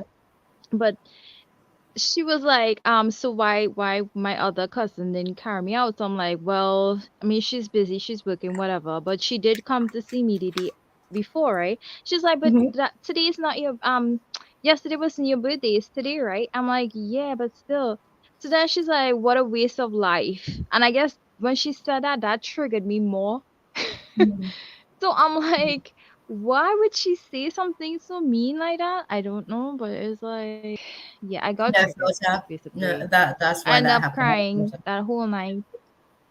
Oh. Yeah, I was sad. That Oh. that that just triggered me to the point where I was like, I Mm. really do not want to be born back in this world again. All kind of things was going through my mind. To be honest, I was depressed. I was sad. I was like, and Mm. now finally getting over that depression thing. But Yeah. Yeah. it was a nice birthday to begin with, and I'm like, yeah. So my question is, but Mhm. but oh, I forgot to tell you. Mhm. So what I did, I started to like remove friends, remove family, remove people Okay, because from now my that's opened the list, wound. Yeah. from my Okay. contact list because I was so upset. Yeah. Yeah. I didn't even post my birthday because I wanted to see who would have remembered me because I go all out for people, right? Yeah. That is who I am. I try to like do the best and try to help people. And when it's my turn, I wanted to see, well, all right, who remembers? Who Yeah. at least, knew that I Mhm. existed that day? Not Mhm. much people. And I'm like, huh, that's Yeah. wow. So I Yeah. changed my whole concept on people to Yeah. be honest. Yeah. I started to like remove people from my friends list. I wanted to deactivate my account, but I couldn't remember my damn password. So that's how my Yeah. account is still up, and I'm like, Mhm. ugh, I didn't want to have to deal with people to begin with. I'm like, Yeah. wow, seriously, this Yeah. is what I have to deal with. So Yeah. like, but I did remove a lot of people. I did. I was like, my friends list was already small. It just got even smaller. So I'm like, I don't Yeah. wanna, I don't wanna be around people who can't even be there for me when I need them to be there, right? So Yeah. I came off. I wanted to like come off of WhatsApp, but then I have a business account. So if I remove that, then all my pictures and stuff in the catalog Yeah. will disappear. So I'm like, I don't want to have to go back to do that again. So I'm like, I'll just I'll just remove what I have to remove and just yeah. So so the Yeah. next day now when I kind of cool down Mm-hmm. from that emotional breakdown I Roller had, coaster. Yeah. Yeah. I don't know what made me like put my picture up Mm-hmm. for everybody to see, right? I just put it up for everybody to see. Lo and behold, my mind was like, let's see who actually messages, right? Yeah. He messaged me. The Leo messaged me. Next, as soon as as soon as he could have seen the picture, because I know he knew what he was doing. I realized he knew what he was doing. So Yeah. he would have thought he got blocked, but he didn't. And he messaged and he was like, "Hi Okay. love, I now got back. No, sorry. I was not on my phone all day yesterday and I now got a chance to go on my phone and happy belated birthday and da da da da da da." I'm like, Yeah. "Yeah, okay. All right, cool." So I now sent back. I was gonna say something, but I was like, nah, you know what? I will respond, but not with actual message. So I responded with a GIF, and Yeah. I said, oh, in a sarcastic way to Yeah. the, oh, I wasn't on my phone all day to that one. Mm-hmm. And Yeah.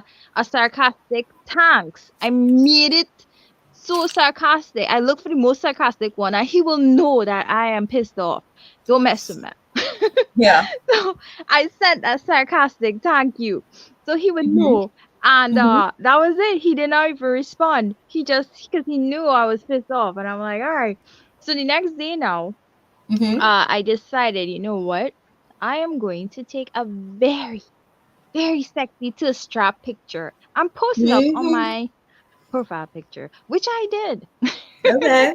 I was like, ah, let's mess with some people today. I mean, some people think that they're gonna hurt me and like make me feel bad. I'll just show them that I'm perfectly fine. So yeah, so I did that. Yeah. Just to piss off some Okay. people, I did that. So my question Okay. is, Mm-hmm. clearly, why did he basically ghost me on my birthday? And technically, what is his next move? Because yeah, that is what I really want to know. But I know that he knew it was my birthday. The thing is, a text message wouldn't take like a whole minute or so. He could have at least say HB. I would have interpreted as happy birthday or hi bitch. Anyone, but still, he could have at least said something. I mean, seriously, because I was like, but then I'm thinking, did I see something? Because I know when he said my wifey, Mm-hmm. I'm like, is it because I'm jokingly said, what, do you have like a secret wife? Because this is the first time he actually said it, and I just responded so quickly by saying I don't know if I triggered him, I don't know what, but as I said, I thought everything was fine, you know, until that. There may have been I'm a little bit of confused triggers in this space. right now. Um, but let's go and dive into it. So the question ultimately is, why didn't he reach out on your birthday? Right? Just in case I missed it. Mm-hmm. Yeah. And then the sidebar, there was a second part to that question as well. What's he doing moving forward? Was that the question? His next moves. His next move. Yeah. Okay. What is his next action or move? Yeah. What Okay. is his next action or moves? Because I haven't heard from him since the 14th. So he Okay. has not reached out because he knows that I'm pissed. Okay. And we are full blown Mercury retrograde. Okay. Okay. Firstly, let's get a little look at Sean. Are we talking about Sean or the Leo? Yes, Clarify yes, for me. Sean Sean. DeLeo. Sean, I call him Sean DeLeo actually. Okay, there we go. Give me a little bit of insight into why Sean didn't actually call our girl for her birthday. Let's talk about it, guys. Okay, thank you. Okay.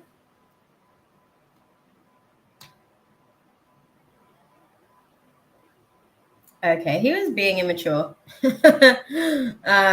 was being immature. So I think that there was a little bit of triggers in the space. I think that when he kind of, it wasn't necessarily just you, but I think in having that conversation, I think he felt like he was basically being a little bit too forward. And then after he was kind of like cut down, because that's how he interpreted it, that's how he emotionally interpreted it. After he got cut down with the situation, he then kind of was trying to figure out how to reclaim his power, like how to basically feel a little bit more filled up in his manhood again, basically, for lack of a better way of putting it. And I think from what I can see in this space as well, I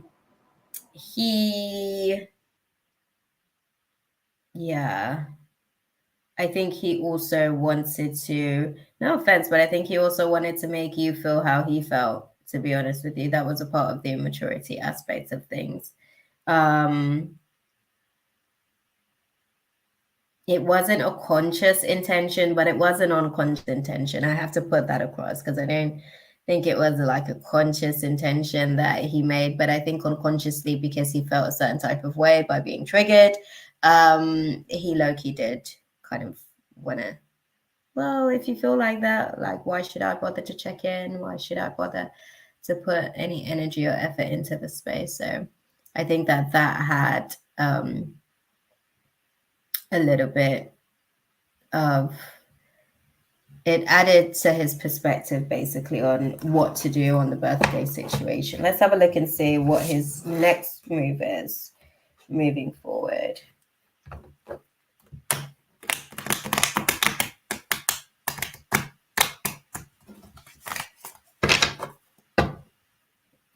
Okay. Next move is definitely quite elusive. Okay. Okay.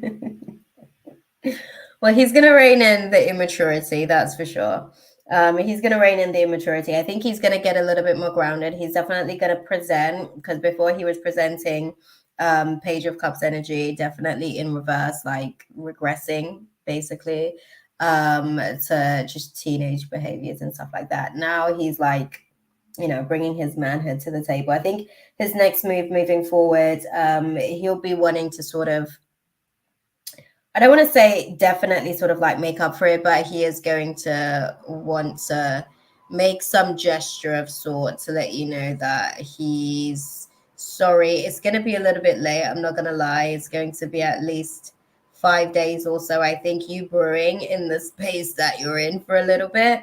I think he kind of, I don't want to say keeps his distance, but he seems out of the picture, basically. I see him coming forward, but perhaps making gestures in a 5-day time span.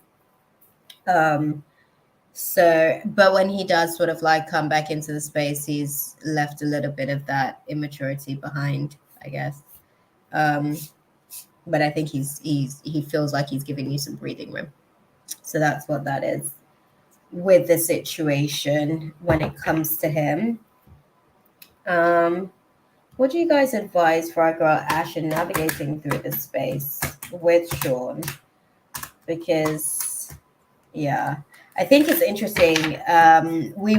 It's funny because in the first question where we asked, I guess, why didn't he? We had the Page of Cups in reverse as one of the cards that came out. And in the second question, in terms of like what he's doing moving forward, in putting that to bed, we've got the Page of Cups at the bottom of the deck. So it's still the undertone, I guess. He's learning how to be a little bit less immature in terms of like his responses to situations. And I think as well, you're learning also as well how fragile his ego may be because he's actually pretty sensitive.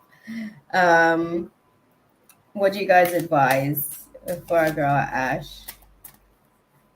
As clearly as you can, please. Thank you. Okay. Apparently, he's very sensitive. Very, very. He's a little bit, he takes it a little bit personal. His ego gets bruised fairly easily. Okay. Okay, so the advice, they were like, this isn't one of those situations where there's no need to worry. I think with him, generally speaking, he kind of brings concerns as to whether or not, because you're quite blunt, right? It's whether or not you'll be able to kind of withstand the level of restrictions that you would need to have to navigate through this space with a Sean character, right? So their advice for you is meditate on some of the blockages between you guys, because there's aspects of the situation where you both don't necessarily trust each other's words. I think when I say trust each other's words, I think for him, sometimes I guess you make jokes which he feels like aren't necessarily jokes. That was a jab.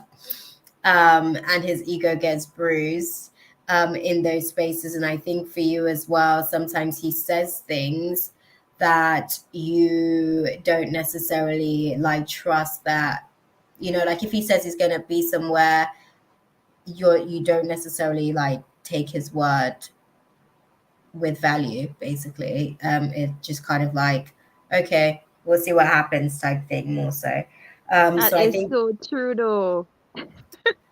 those are some of the That is things, I true. That is guess. true. That is you're on point with that one. That's precisely the dynamics that I guess you guys are kind of like figuring out how to navigate through. But I think when he comes back in, right, he's prepared to like be a little bit less immature and like a little bit less in his feelings because his ego is bruised. But I think even for you guys moving forward, you're still going to be figuring out how you guys communicate, because his ego is pretty fragile, and I think he is, I guess, learning. That's why he does the whole block thing a lot of the times as well. Like he's just very, very sensitive, for lack of a better way of putting it. Sorry, girl. I don't know how useful that is. But I hope that was useful for you. They're saying like this isn't one of those situations where there's no need to worry. There is need to worry, and with those worries, you gotta like meditate. Okay, meditate on some of those blockages that you guys are dealing with, to be able to get some clarity. Because for the most part, I guess you know him, or at least you're learning him fairly quickly. And I think it's a case of questioning for yourself where do you have the capacity? That's what it comes down to. Do you have the capacity? Oh, Kayla said that you remind her of her with the Pics situation. Hey, better than nothing. And everybody, Miss Hi, Yaz, Kayla, they Kayla. were both saying that they love your accent as well. Yeah. Yeah. Oh, thank you very much. And they all said happy belated birthday as well. Valina Before also I said happy leave, belated birthday. thank you very Yeah. much. Yeah, Thank you, beautiful. thank you. Before I leave, right? Mhm. Remember I told you that my friend Angus, Yeah. yeah, he actually left I believe last weekend.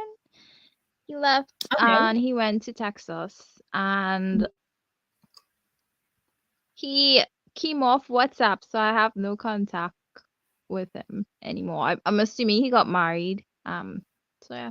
So I just wanted to keep you updated on that situation there with my Okay. friend. Okay. But I did manage to see him right before the day before he left. Mm-hmm. I sent him a gift and I just bumped into him like for a few seconds. Mm-hmm. I thought we would have at least talked a little longer, but he was so occupied on getting ready to leave because he was leaving that very night. So Yeah. I can understand why his hustle. So the only thing I Yeah. regret was I didn't get to like take a picture with him before he left. Yeah. Because I think in his speed at the moment we were just like trying to like So yeah, but I Get was through the moment. upset because I was like I'm losing a friend. Lo and behold, I actually lost a friend because I mean he's no longer in WhatsApp, so I have no contact. I mean when he left, he was there for like a few days, and then right before my birthday, he came off WhatsApp. So I don't know. I don't know what's going Yeah. on with him, but I wish him all the best though, Mercury retrograde. to be honest. Uh, so yeah. Yeah. No, thank you for the update there. I think obviously, that relationship's now transitioned into another level with him being able to sort of like get married, and with the Mercury retrograde in full effect, Mm-hmm. certain relationships are just going to, how it goes in this climate, unfortunately. Certain cords get cut basically in Mercury retrograde very, very Oh, quickly. speaking of which, though, Hmm. What? What? Ash, what are you saying, beautiful? I can't hear you. I know she's saying something, but we just can't hear her. I don't know what the hell happened there. Speaking of which, Mercury retrograde. We can't hear her. We're having some technical issues, y'all. That is too funny. Ash, my love. Oh, she's muted herself. Are you back on? Can you speak? I can hear you. I can hear you laughing. hi, can you There hear we me? go. Yes, we can. Go for it. There you go. Right. Apparently, my phone is doing some craziness right now. It's like muting and unmuting itself. So yeah. Yes. Yeah, I just wanted to know, like if someone was to get married right like the day before Mercury retrograde, would that marriage Hmm. last, or like is because I'm just curious. One of my friends actually got married around Mercury retrograde time. I'm not sure if it's the day before or on the day itself, but it was during the Hmm. week. So I'm just curious if things will work out between them. That's all. I just wanted to know if that will No, no, affect no. the I marriage love the life question kind of thing. So because this is the dynamic. Um, Mercury retrograde is great for old projects. So if this was something that was already in the works and one had already been planning it, and it was something that was already there, solidified for a good period of time, if the decision was made in a very supportive and favorable climate, the actual like destination of it happening in the Mercury retrograde climate won't necessarily affect it, but it does mean that they'll have really, really challenging times at communicating. It's more of an indication of what they're going into marriage on, basically. So there might be differences in their communication styles that they may be forced to deal with within the first 3 years of marriage. And if they survive that, then they can get to the fifth year, basically. So it doesn't necessarily mean okay, doom and gloom cool. Well, thank you because it was very before much for Mercury that retrograde. insight, and thank you very much for my reading. I do appreciate it. Hmm. Thank you for sharing, beautiful. Um, I So, think with Mr. so Sean, again, thank you very much. Good night, everyone. good night, beautiful. I think with Mr. Sean, um, he'll be back and just pretending like nothing happened as per usual, basically.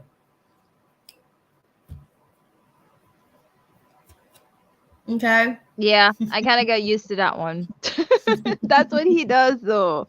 I got used to it. And I have to keep reminding myself this is a young boy.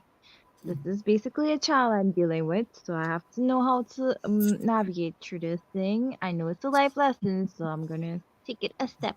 I mean, I may not have children right now, but clearly I'm dealing with a child, so. Well, there you go. There you go, beautiful. You know, it's enough to sort of like keep you engaged and entertained, keeping you busy. I know, right? So I'm learning how to communicate and how to deal with a kid, basically. There you go. Best classes. Snap. No. But definitely keep us posted. Let me know what happens next week once he's kind of like back into the rhythm of pretending nothing happened. We'll catch up then.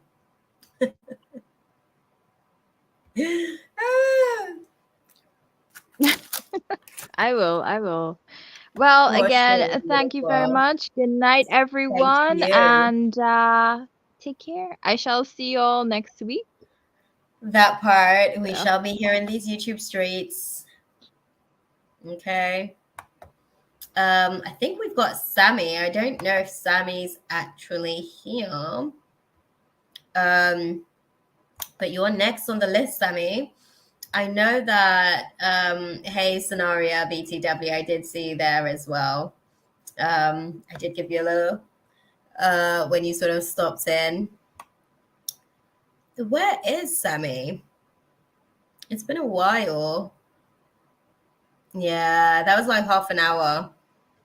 Let's see. Oh, there we go.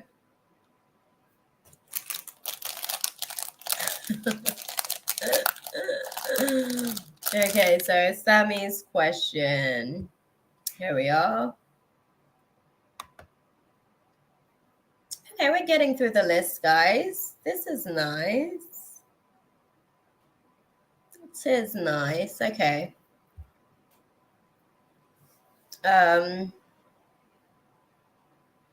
Is there any message for me? Oh, I was reading it there. I can read it here. Is there any message for me? I need to know. I think if my ex hearting my pics and stuff. I got something about you and the ex at some point. I think it was in the week, actually. Something about you and the ex. So I'm going to go and unpack that because I wasn't like diving into the file. It was literally just one of the things that I heard whilst I was out there in my subconscious, lurking around. That was one of the downloads that came through. So let's unpack it. Sammy's ex. What's going on with the social media interaction when it comes to Sammy's ex?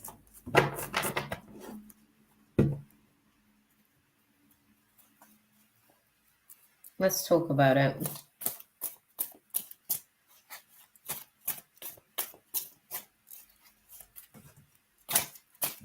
Okay, thank you.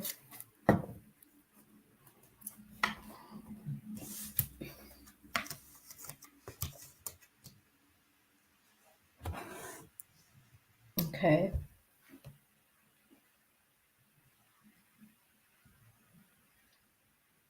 Okay.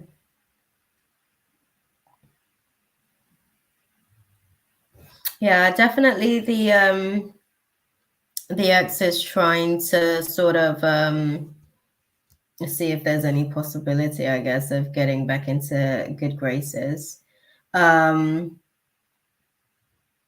I think for the most part, they also, it's almost like they want to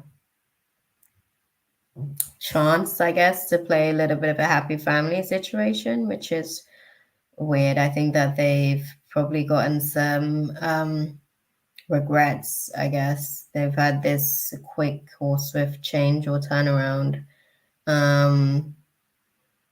They've gone from avoiding responsibility to kind of like wanting to take on more than they can handle. And they aren't necessarily really there yet. But I think that being out there, they've kind of gotten to see certain things. And I think that they now kind of feel like, oh, almost I don't know, did they move on with somebody who has children? Because the way that I'm seeing it, it's almost like they're like, oh, if I'm going to be putting this energy, or if I'm going to be forced to put this energy into something with this dynamic, I'd want to sort of like do that in my own little family space or situation. So I don't know if they moved on with somebody that did potentially have their own brood, their own children. Okay. Yeah. Um, yeah, now they're kind of like, I would rather be putting that space, that energy into my own dynamic or my own situation that I've got going on, because it's so much work. And sometimes I'm even unappreciated. That's the story basically that they're sort of telling. Sometimes I'm even unappreciated. So maybe I might get a better reception over in this space with Sammy, by doing it in my own family space and dynamic. So yeah, that's what that is. Let's see. What do you guys advise our girl Sammy to do? My ex loved people with kids. I was just the wrong person because I have none.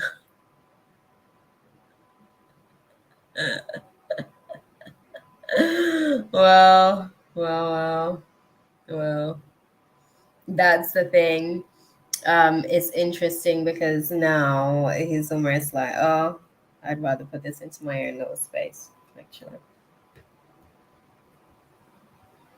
He feels like there's a lot more of his efforts that you would appreciate, because the person, I guess, that he poured it into can be quite ungrateful, actually. Hey, Valina. That's what's up. Okay. Oh, we've got you next on the list, Valina. Okay. What's the advice for Sammy in navigating through this situation then? Okay.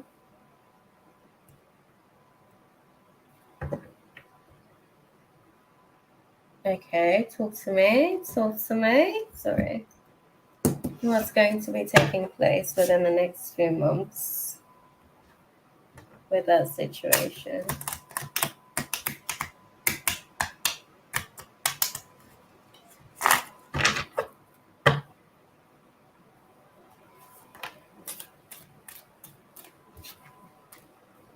Karma. Karma is going to be taking place in the next couple of in the next few months. I guess he'll be trying to sort of stop into the space and check in with you. A lot of scattered energy. I don't think he actually really knows what he's checking into the space for, or what he actually does want to say. I think if you were to ever actually give him the time of day, he wouldn't really know what the hell to say. I think he's so like involved in the fight, I guess, like the fight to actually be seen and heard. I don't think he would actually know what to do if you were to actually give him the time of day. He would just, yeah, his words would be very jumbled and scattered and all over the place. It would actually make no sense. So yeah, it's just weird actually. I don't know if he knows what he's doing. I think he's moving off impulse, but karma is what's going to be playing out in the next few months, my love. So yeah, he may be offering financial support.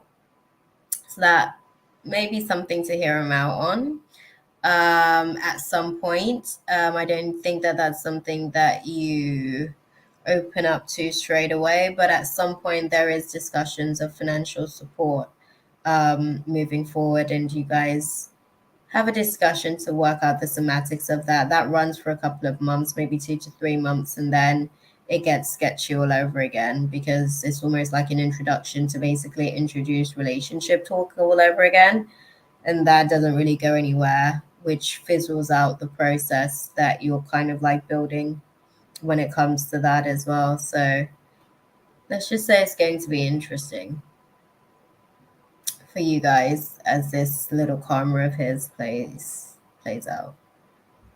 He's now like realizing, okay, I could be putting this energy into my own family construct because it's a lot of work, and now it's too late, unfortunately. So yeah, I hope that was useful for you, beautiful, because there was so much in there already. But yes, my love, 'tis it. I wish him luck too, girl, because he's going to be in for a rude awakening. Okay, with this karma playing itself out.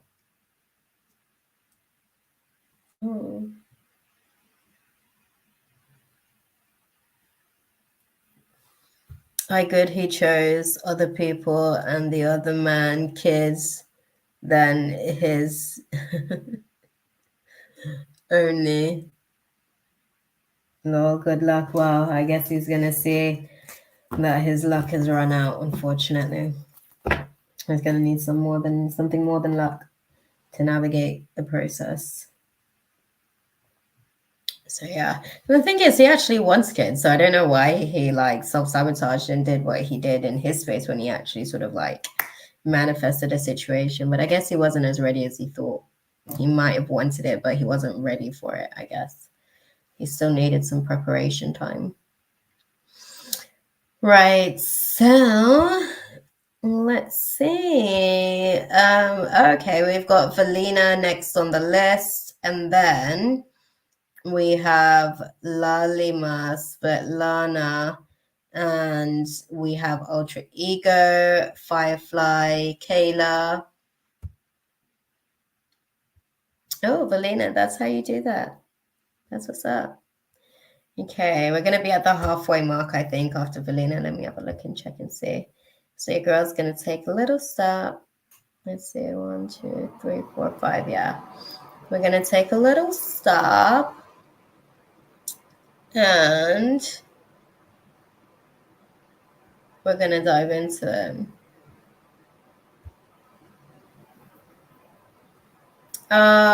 Thank you, beautiful. Merry Christmas to you, too. Keep us posted in the new year on how that one pans out, because the unfolding of karma is always an interesting one. If I don't come live before that part, right? I'm trying to get in here next Saturday, and we'll see. I'm going to do my best to sort of like make sure that I'm there. It was interesting because when Ash was speaking as well, I was navigating through depression, because that's what it was. It was actually depression, but I didn't feel it as such. I just knew that I was basically tapped into future timelines. That's really what that was for myself. But I kept explaining to people I'm navigating through manageable depression, because my mind's like sorting out all of my now problems so that they're not my future problems, basically. And it just had me lost in so many different timelines. But I'm in a good place. I'm hoping to be able to maintain this little energy with Mercury retrograde, bringing old projects back to life and me taking the time to process all those thoughts. So yeah, we'll see for next week. We're going to dive into Valina's question, and then your girl's going to have a little break because I need to go and tap up my drink, toilet break, do all that good stuff, and then I'll be back here. So Valina wants to know, what are Jeffrey's intentions, and can I ask a little bit of what his personality is like? We recently started dating. Oh, good, beautiful. Let's have a look and see. Right, Valina wants to know, what are Jeffrey's intentions towards her? Let's have a little look. Let's see. Okay.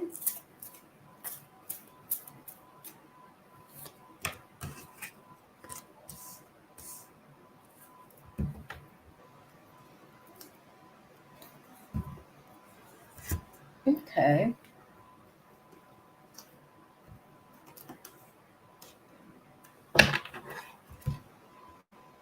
Put it into perspective for me.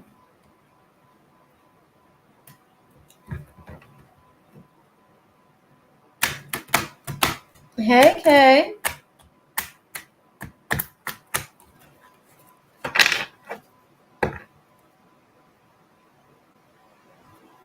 Okay.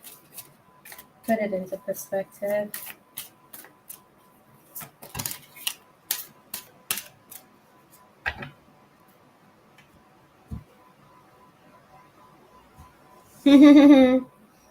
That part.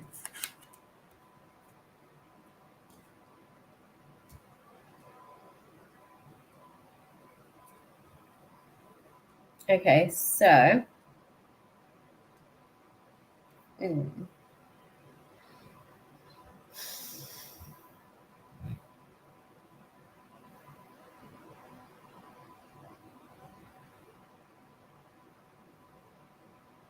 I think that, to be honest with you, Jeffrey is pretty indecisive about the situation when it comes to yourself. I think when it comes to like relationships and commitment, there may be some commitment issues. This is me just keeping it real with you, beautiful. I'm always going to be, like 100 with you guys. With the situation, I yeah. He tends to be indecisive and he doesn't really take any accountability for that in relationships, and that's what's actually been a part of his inability to be able to kind of like get to a stable place in relationships before. Have you guys spoken about his previous relationships? And let me ask you that question because I know you mentioned that you guys have like just started dating, so you guys probably don't know how in depth you guys have been with the conversations thus far.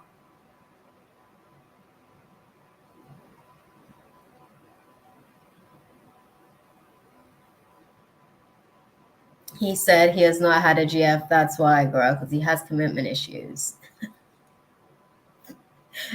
He's had situationships, but yeah, he's very indecisive. So there's more of that on the horizon. And in all honesty, that's his intention. I don't think he knows if he wants a relationship. I think he likes the idea of a relationship, but actually being in a relationship isn't really something that he's really actually open to. If I'm honest with you, he's used to the pattern that he's had.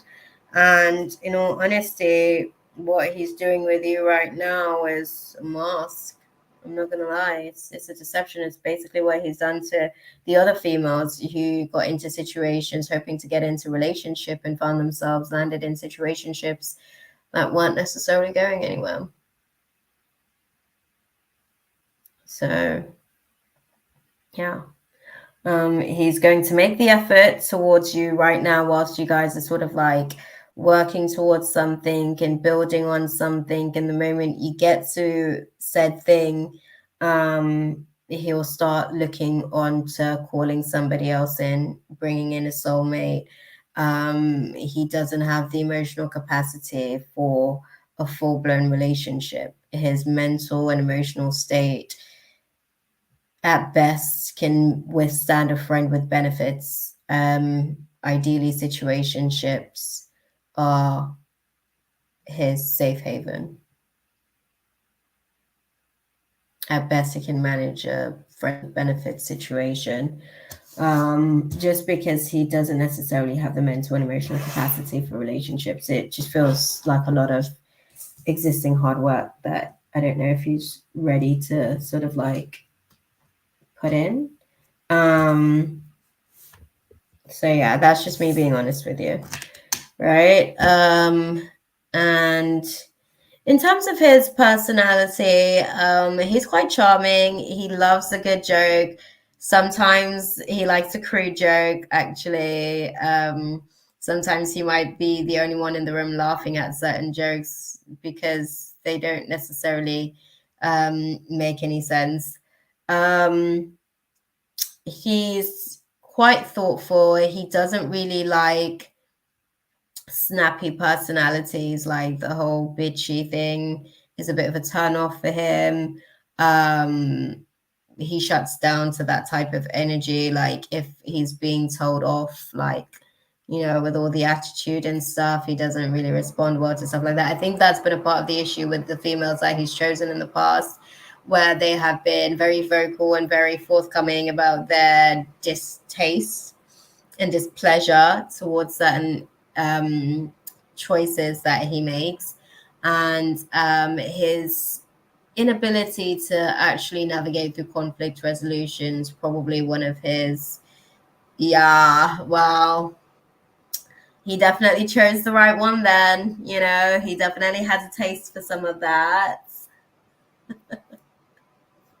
Because he likes them spicy, but he can't handle the spice. That's what happens in general in these types of situations. And then when he gets to those places, it puts him off. And then he withdraws, and then it eventually fizzles out from there. Because that seems to be his pattern. So just be mindful. I'm already giving you the gameplay of how like his process actually plays out. So yeah. I don't think he wants anything serious there. I'm just going to be honest with you. If you want something serious, this is not the guy. But if you do want a fun time, possibly not for a long time, because I think his like situationships generally are like months long. They don't necessarily go into like years or anything like that. So yeah. I think maybe if you're willing to be patient, I don't think it changes anytime soon. Actually, he did ask for something serious, and once he does, he has a tendency to basically get bored. That's his pattern. Unfortunately, you're not the first. That's what I said to you. He has a tendency of doing this with the females that he gets with, where he'll have them thinking that they're going somewhere, and then as soon as they get to where he thinks, well, he told them that he was taking them, I am bored. Well, I guess y'all are a good fit. I guess y'all are a good fit. I think if you don't want anything serious, he's your guy for right now. It's all cool. It seems like you guys may be on the same sort of like page on the situation. He does have a tendency to kind of like, unfortunately, lead people on. Because he like I said, once he gets a little bit of sass, he tends to just be, yeah, no, and I get that. And I think that has a lot to do with his plain Jane sort of like demeanor. He does come across as a bit of a plain Joe, let's say that actually, because he's masculine. He comes across as a bit of a plain Joe. Yeah, well, that's the thing.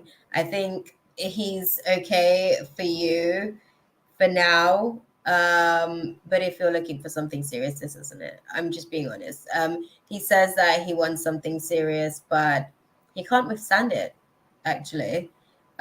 He actually needs somebody who's just as plain, actually, to be able to actually like take a relationship at the pace that he would like to take a relationship at the pace. I think that that would be best suited for him to actually manifest a relationship experience that he wants.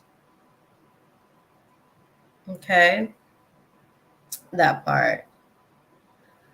Let's see, what's the advice for you in moving forward? Yeah, well, that's what I'm saying right now. If you just want some fun, this is cool for some fun. Although I don't know how much fun it is, but I mean some companionship at least. You know, no, you're not plain. You're not plain beautiful, and I think that eventually some of those spice and flavor might get a little bit too spicy for him. Let me see. What is the advice for a girl, Valina, in navigating through the situation with Jeffrey? Okay. They said it's not a no, but it's not a yes either. They said it's not a no, but it's not a yes. Let's dive into it a little bit more, right? There isn't necessarily an unlikely outcome because the stars have aligned for this, right? Based on certain variables that you guys have in place as far as like wanting some companionship. You guys are sort of like, yeah. It's not a no, but it's not a yes. It's just one of those things. I feel like the stars have aligned because you guys are navigating through enough boredom in your own space, basically, to kind of like accommodate each other in each other's lives. But does it actually go somewhere? That's where it gets a little bit tricky. You're still sort of getting a little bit more information on the situation. And I think that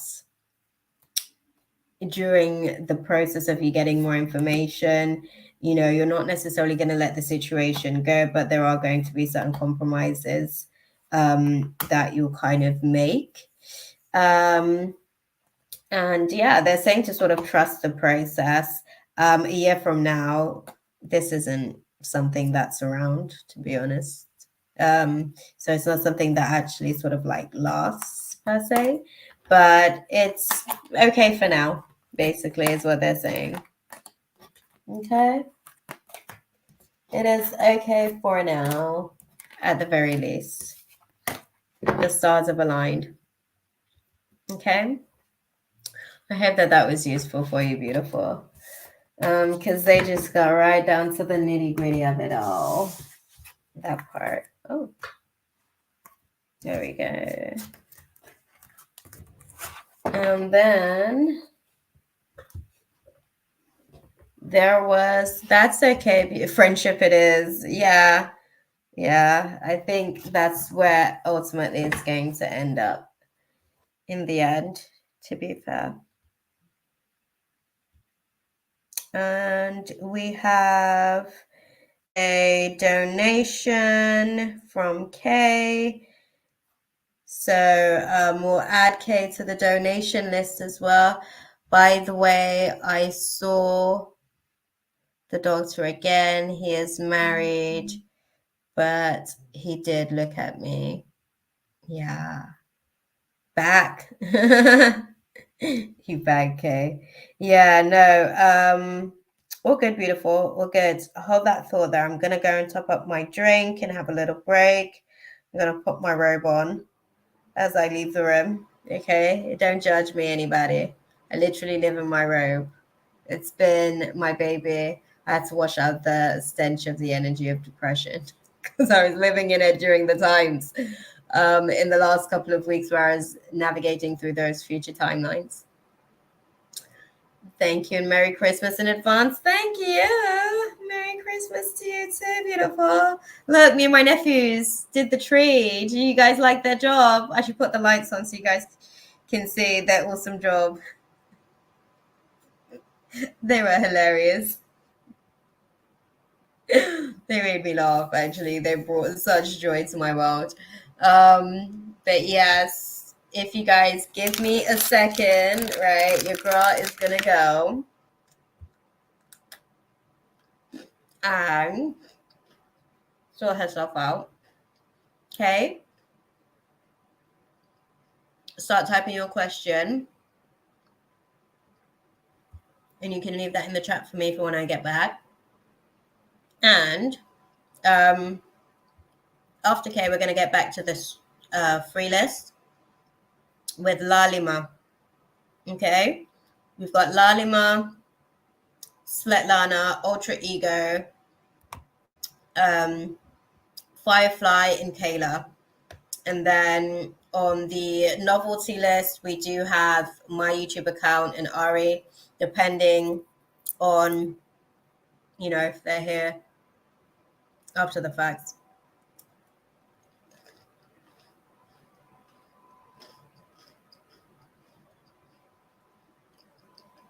I'm assuming. Okay, how will your mission evolve? Okay. Cool, because I was going to say I did answer the question earlier about the workspace. There's something that's coming for you during the second Mercury retrograde of next year, Kay, which is going to bring back some old projects. So I'd like to, there was something about material, so I'd like to talk to you about it. I don't know what was going on at the time. Don't judge my robe, y'all, okay? And yes, it was just sat here whilst I sit here with y'all. But yes, I'm going to go and get some water. That wanted me to transfer. I sensed insincerity. Okay. Okay. We're going to talk about all of it, okay? Hold that thought. I'll be back, bro.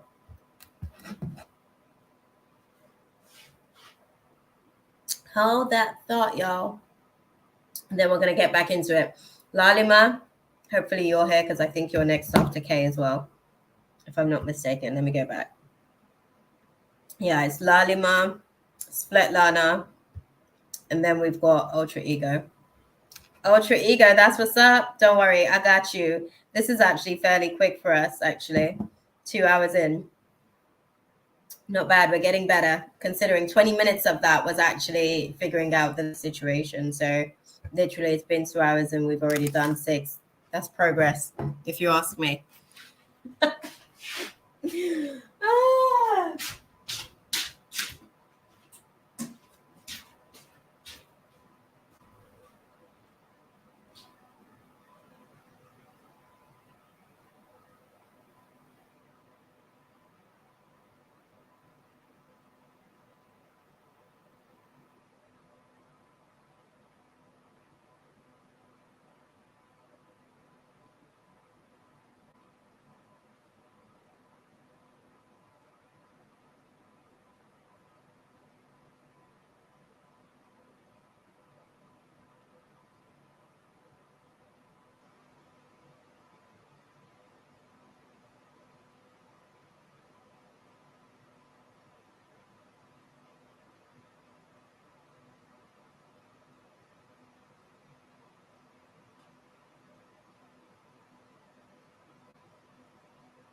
guys.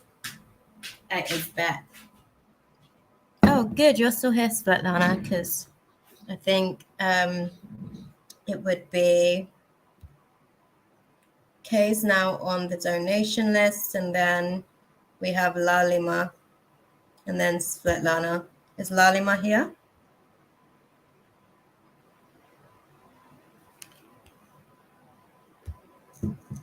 Okay, Kayla. Okay, you're at the very end. Good that you're still around, Kayla.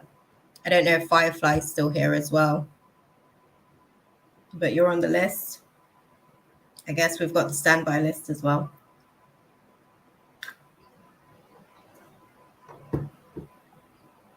Yep. Thank you, Ash. That's what's up. You're still around for us. Love that. Let me take off my robe and get back into character and scene. I'm telling you guys, it's freezing. The heating's on. It's literally right here, but it's cold. It is cold as. Okay. Right. So we are going to go and dive into Kay's question.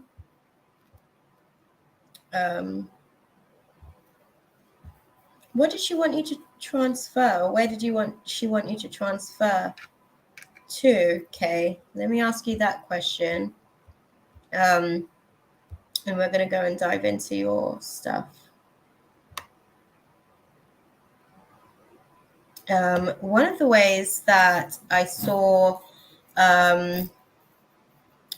something evolving is clothing. I saw some sort of situation for clothing with the homeless.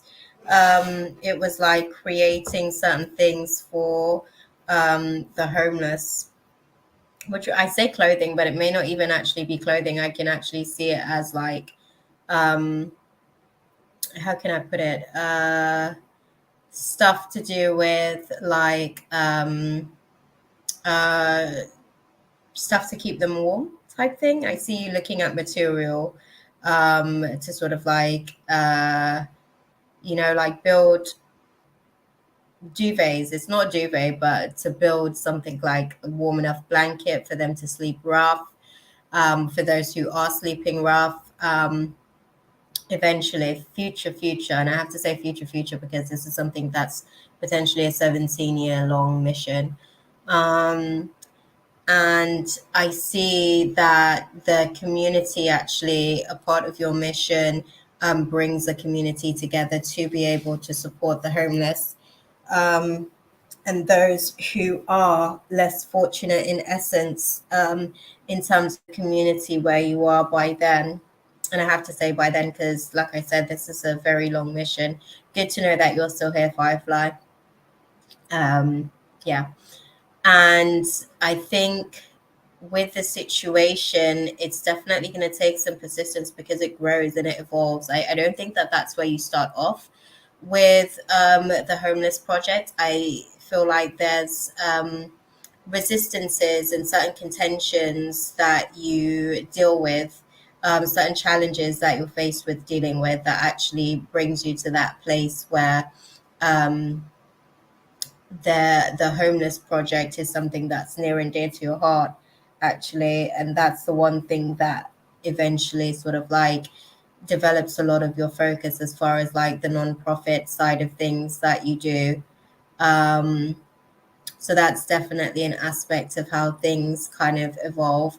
And you also do your best to be able to sort of like find home and shelter for some of these homeless people. I see you kind of like running an organization. Sorry, I'm like literally, I don't even need the cards to put this into perspective, but there's a lot of future planning for you with the business, and it's all about kind of like positioning that generation that's experiencing the homelessness, so that like your duty of care is basically to the generation, the second and third generation that comes after them. And that's really why the mission is so instrumental, because you'll be a pivotal catalyst in the turning point for some of these lineages that will be assigned to you whilst you're on that path. Yeah, that's one way that things actually does evolve for you. And a lot of the people that you'll actually come across as well are they have their own power, they have their own abilities. And one of the things that you do in working with these people as well is being able to teach them how to be able to tap into that, and how the abuse and misuse of that has basically affected them. One of the things that you also do in helping them to be able to break forward for the second and third generation after them is to be able to recourse some of the lineage patterns and blueprint. You break and assist them in breaking a lot of their strongholds and some of the bondages. Some of the people that you deal with in this homelessness situation will be struggling with spirits of addiction, and you will be called, if you will, to cover them as they sort of like go through the process of rehabilitation, and you facilitate space for them to be rehabilitated mentally, emotionally, and spiritually, because that's where they can have a tendency to be overcome by what it is that they're navigating through. Yeah, and that's ultimately where you'll find your greatest successes in what you do, because your that's your baby, that's your passion project, that's the thing that actually keeps you going, and that's the thing that pretty much burns you out as well. I have to put that across, because you do sort of like, there's a lot of hard work that goes into it. Like I said, it's a very long mission. It's like a 17-year long course for you, and navigating through everything. I think as time goes on, you continue to be focused on your goals when it comes to that situation and the people that you're helping. But I think it also does change.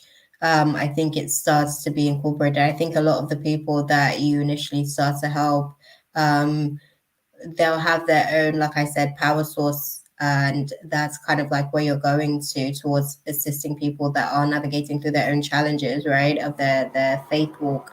But it does also recourse where your mission predominantly focuses on those who are struggling with the spirit of addiction, and breaking those bondages and strongholds. And that becomes a significant assignment for you for a good period of time. Yeah. Anything else, guys?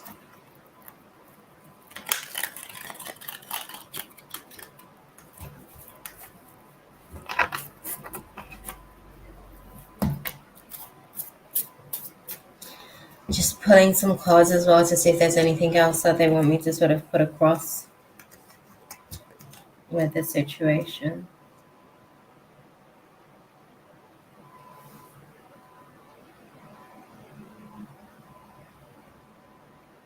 Yeah.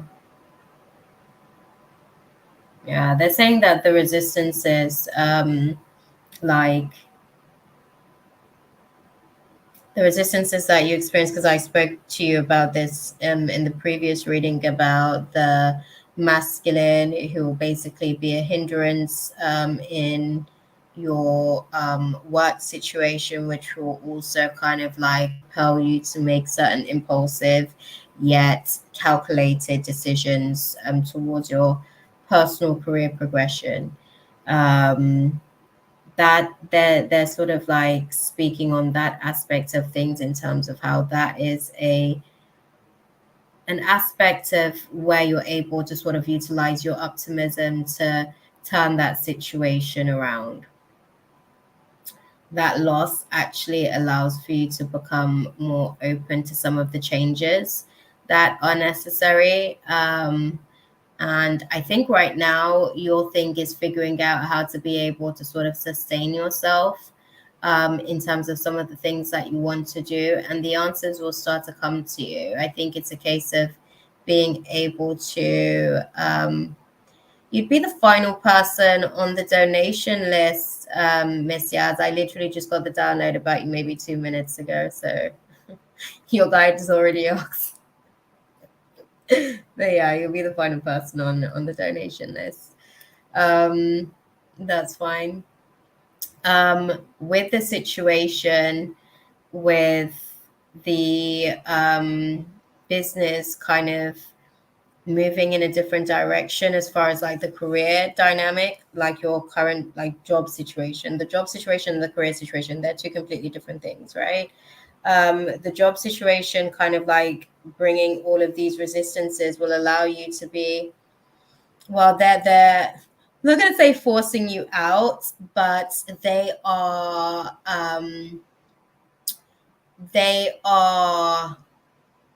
showing up as they're supposed to during this time.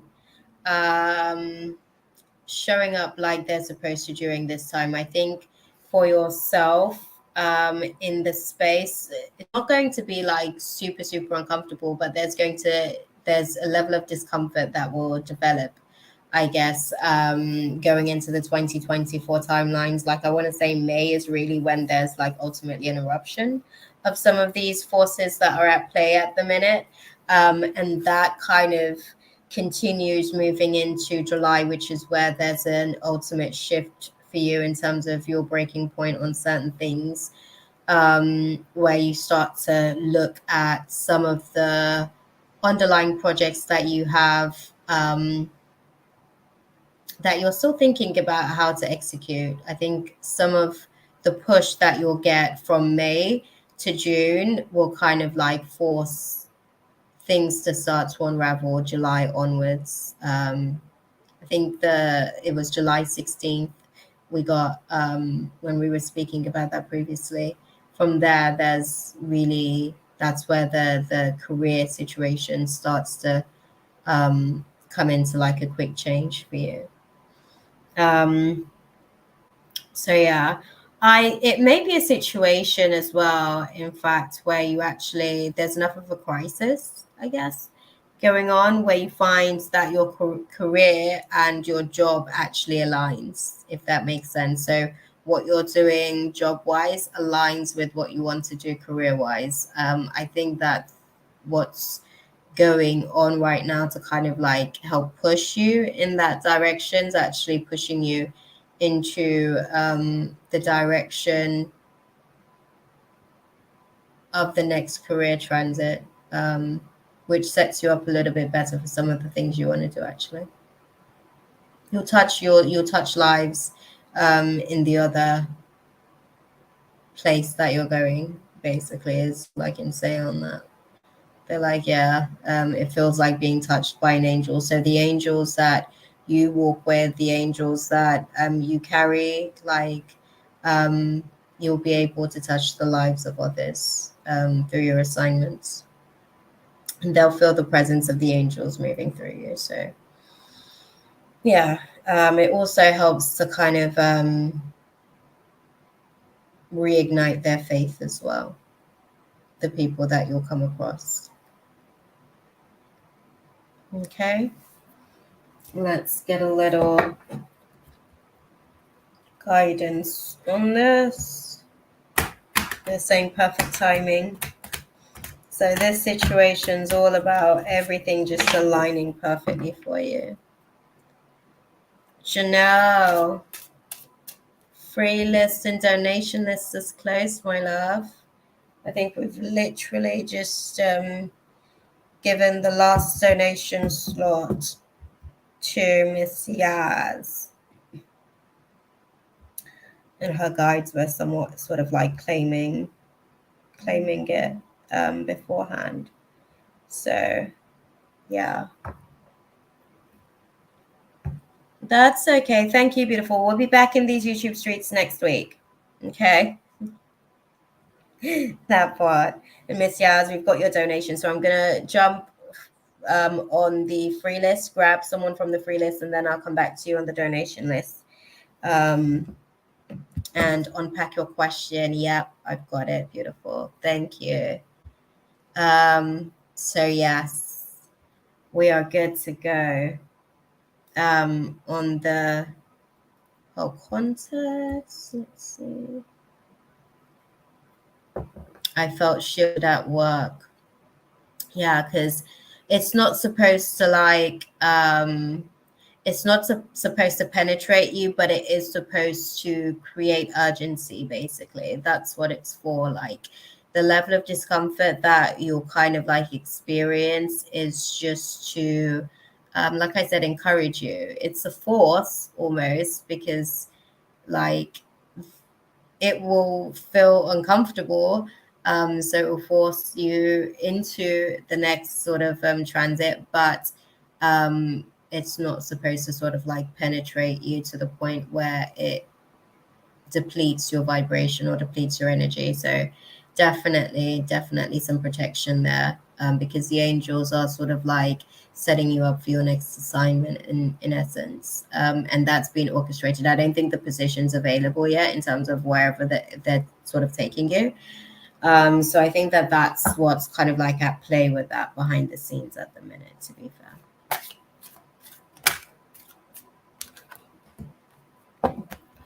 Okay, so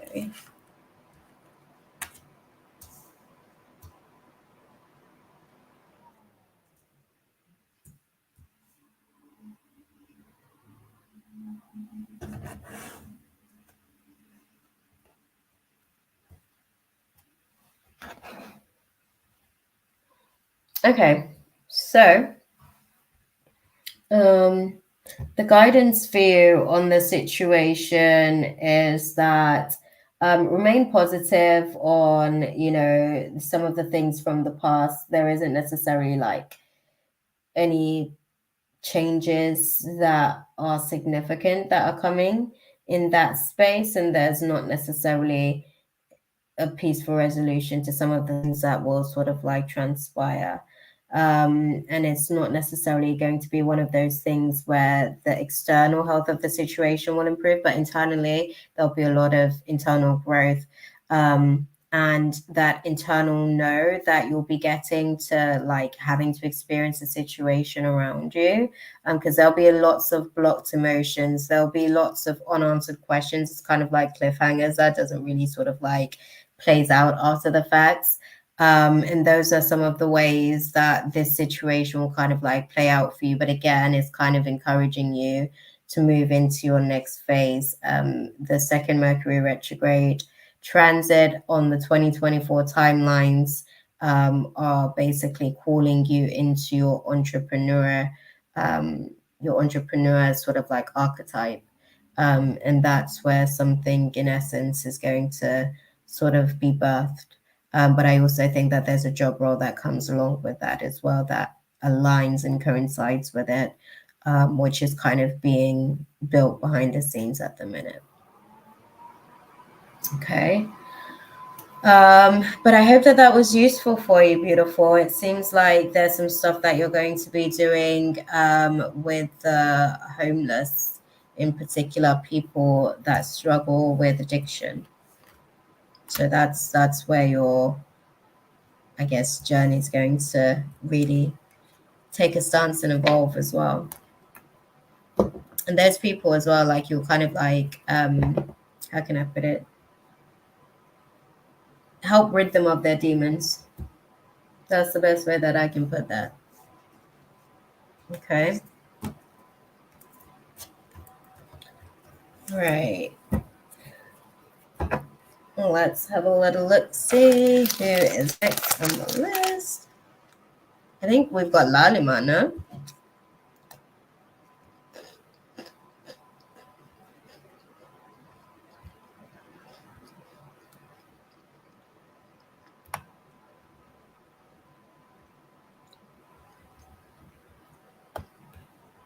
Let me start this list.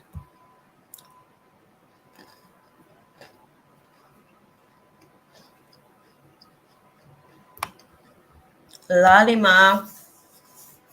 If you're not here, we're going to move on to Svetlana.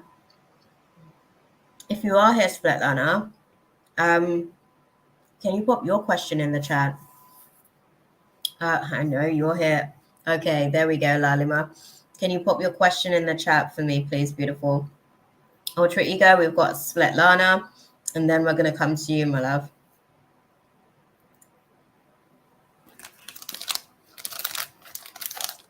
Oh, my little cookies are finished.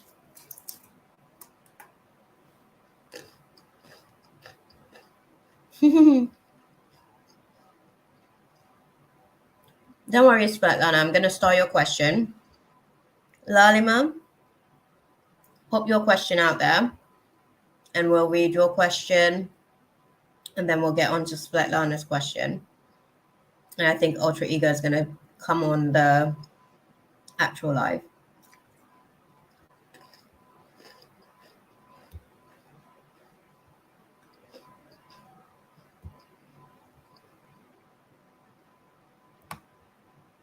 We've got Lalima's question, and I've started Svetlana's question. So we're going to go to Svetlana's question next. And then we're going to have Ultra Ego come on live. And then we've got Firefly and Kayla just sort of in the space. And we've got my YouTube account and Ari on the novelty list. Okay. So we are going to dive into it. Let's have a little look and see.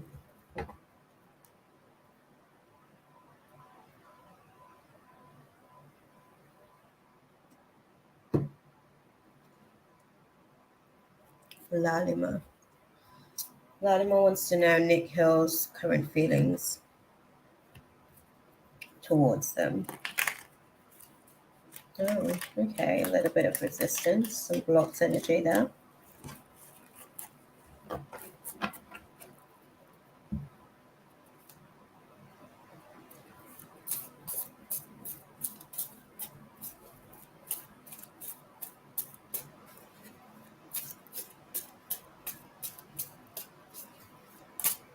Are you guys navigating through a period of separation?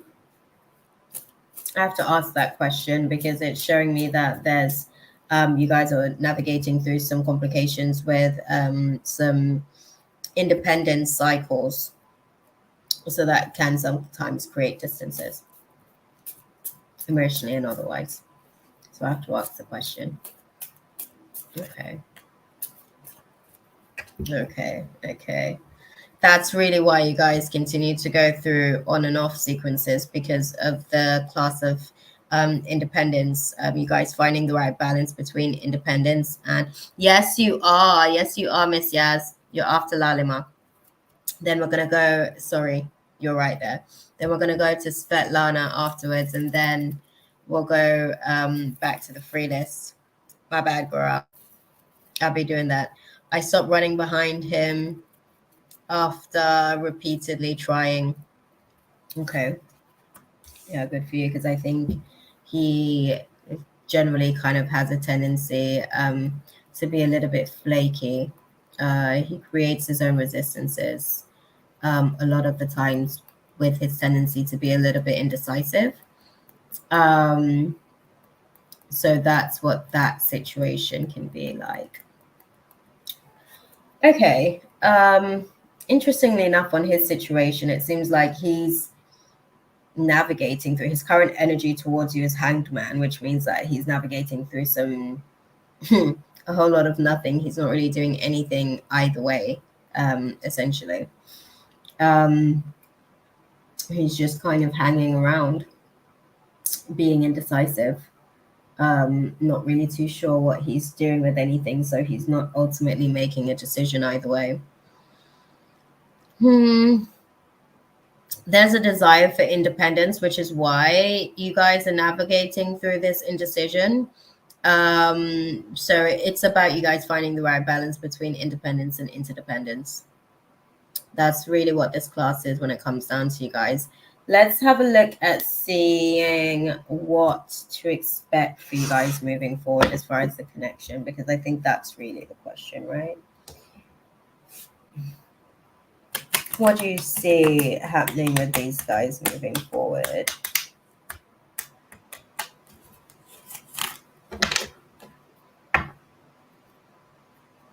Karma playing itself out. Okay. Elaborate. Thank you.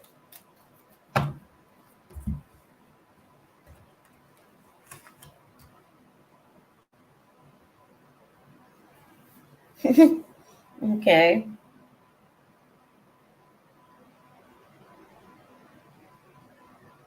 Okay. So he has a tendency to kind of withdraw, and when he withdraws, you kind of, hey, Chaley. When he withdraws, you kind of then find yourself in a position where you're sort of sat there looking, waiting, but not really sort of like being fully invested, but kind of waiting for him to make a decision already type thing. There's more of that in the connection moving forward. I got a sense of you maybe 20 minutes ago, I think, Charlie. Yeah, I think so. Probably about 20 minutes ago. Lovely to see you, my love. We're gonna, with the situation with you and him, diving back into this space, Lalima, it seems as though, because that has been a pattern for you guys, because I'm like jumping in and out of like thought patterns here. It seems like the dynamics between you guys, because this has been a pattern that you guys have developed for some time, and I guess you guys have been looping on it. How long have you guys been on this cycle with each other? Because this seems like a pretty significant on and off situation. Feels like a battle for a good few years. How long have you guys? Yeah, how long? Just so that I can understand where you guys are in terms of the life cycles. Okay, from last March. Okay. Oh, that's what's up. You look cute. I like the topic. That was to Chaley. Okay, so we're about a year and 9 months into the game. I see you guys actually playing out this dynamic of this situation for like a good 5 years. No lie. I'm like, that's why I wanted to understand where you guys are in the terms of this cycle that you guys are sort of like playing out. No, he's had reasons for real.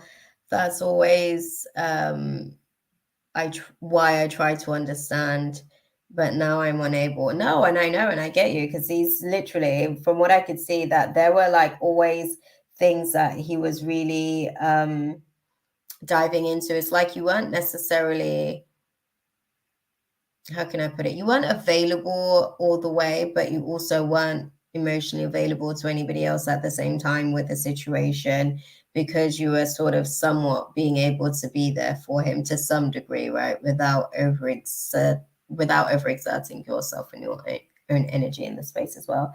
I can see that there were things that he was sort of like pondering on. But his tendency to be indecisive is just the way that he is. What star sign is he? Help me out here. That part. So I can get a little bit of texture to, I guess, the levels of his indecision, Capricorn. Okay. So he has a tendency to be hard on himself to make the absolute right decision on every situation, which is what leaves him stagnant in actually making a decision. Okay.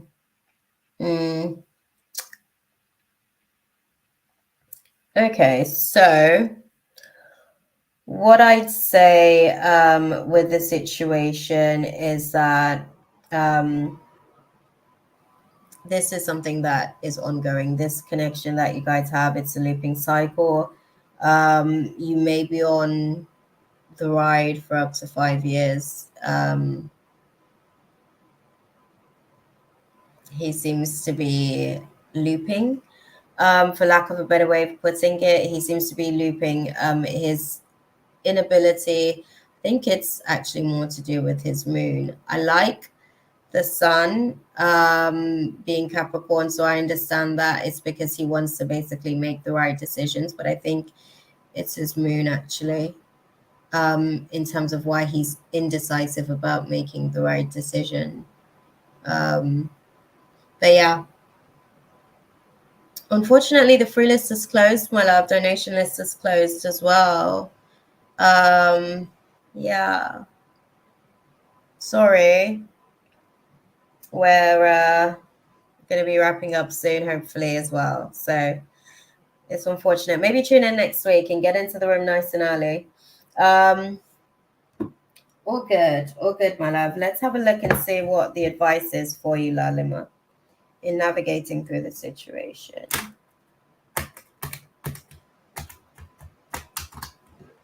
Okay. Okay.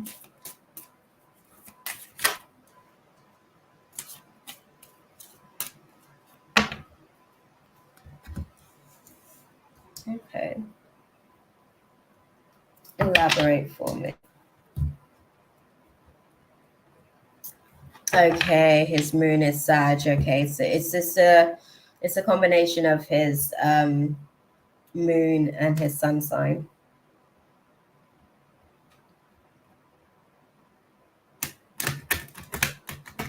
Damn, girl. You got his chart?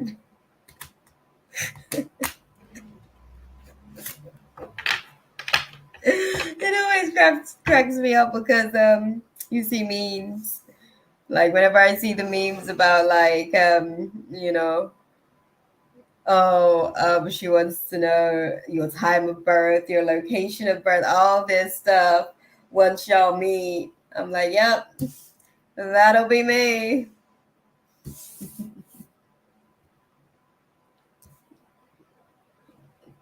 I'm like, yep, that meme's about me. I love it. But y'all are my people, okay? This information's important, okay? No shit. Right, so elaborate for me, guys. Success. Thank you.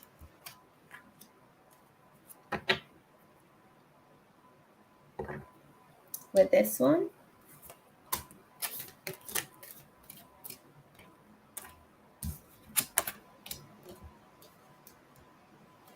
Okay. Okay. Okay.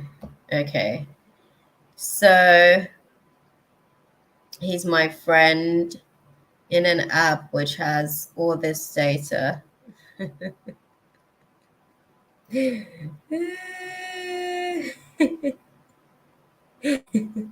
That's perfect. I love that. Okay. That's what's up. So you don't even have to go searching. Okay, it's all there, nice and ready. Couple of things with the situation. So I was like clarifying in terms of the guidance, and they were saying like there is success and abundance. So obviously, like you're saying that you're coming to the end of your tether when it comes to your capacity to be able to navigate through this indecisive complex that he's navigating through. They're saying there's success with opening oneself up. They are saying as well, when I like clarified that and I wanted to sort of like get more context to it, they're saying that it's safe for you to love outside of just this space.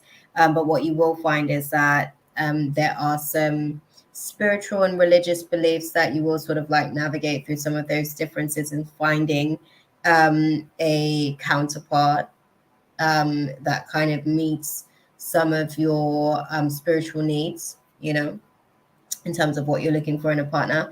But this particular situation, I don't think it's kind of like open-ended yet. I think you guys maybe have another 9 weeks or so in the space, kind of like figuring out the ultimate, this isn't it,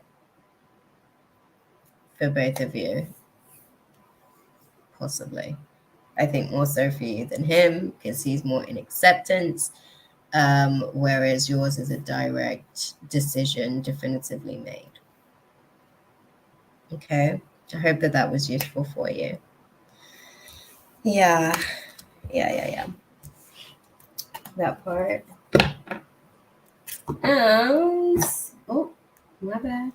I was moving too quick there, y'all. Almost spilled the drink. Okay, we're gonna do a nice little general for Miss Yaz. I think I'm gonna use that energy.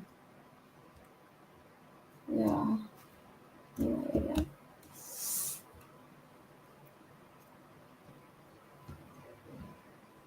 Spiritual belief. So I mean, the depth of what you're into, kind of like all of this awesomeness.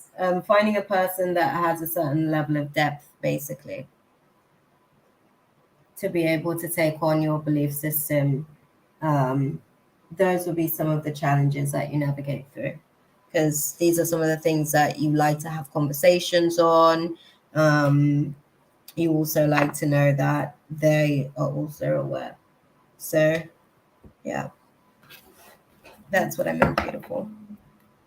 All this awesomeness here. What we're doing.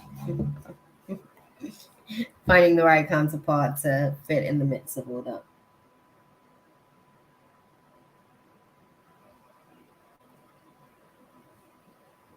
Miss Yaz did a donation. So we're going to do a general for her and then come back to you, Svetlana. She reminded me when I was like putting it out there. My bad.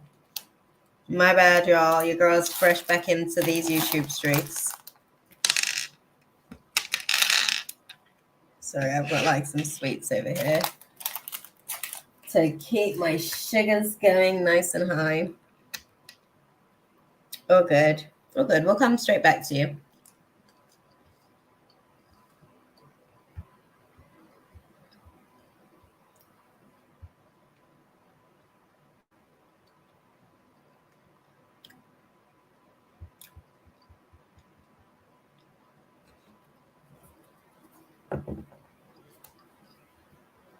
Okay.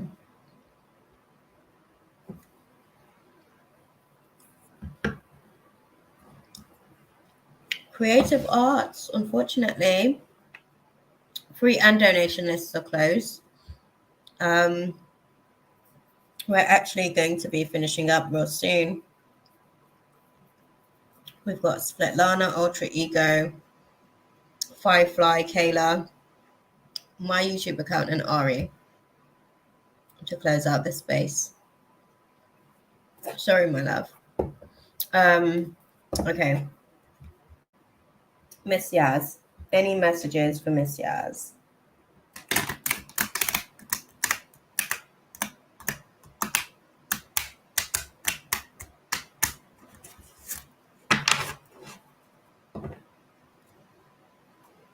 Oh, okay.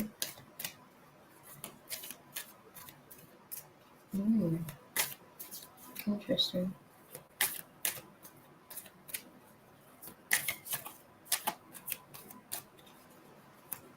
An authoritative figure is going to be held responsible. Okay.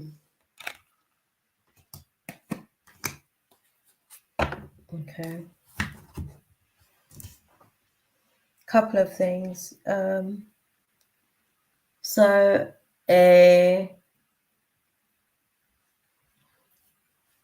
an authoritative figure is going to be held responsible within the coming weeks. There's something that's going to be playing out by mid-Feb. I want to say there's some sort of conclusion to something to do with an authoritative figure, and I guess there will be intuitive hits and downloads coming in as well on how to handle some of the incoming that's going to be sort of feeling a little bit burdensome. There's an accountability factor when it comes to karma that's playing itself out at the minute. That's why this authoritarian is how they're putting it, is being held responsible. It may come with, or may have come with, some level of previous rejection. I'm sensing a masculine in the energy that's being held responsible, and I'm sensing the feminine holding said masculine presence responsible.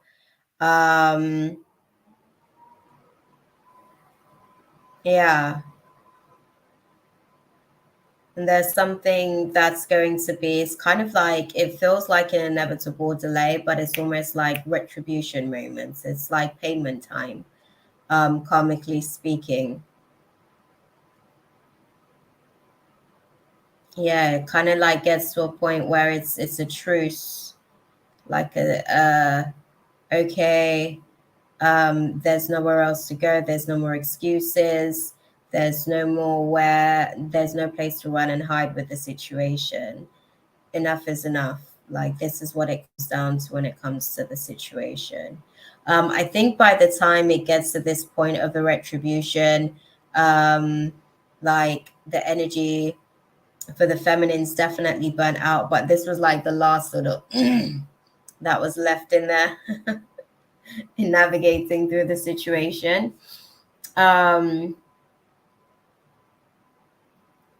Yeah.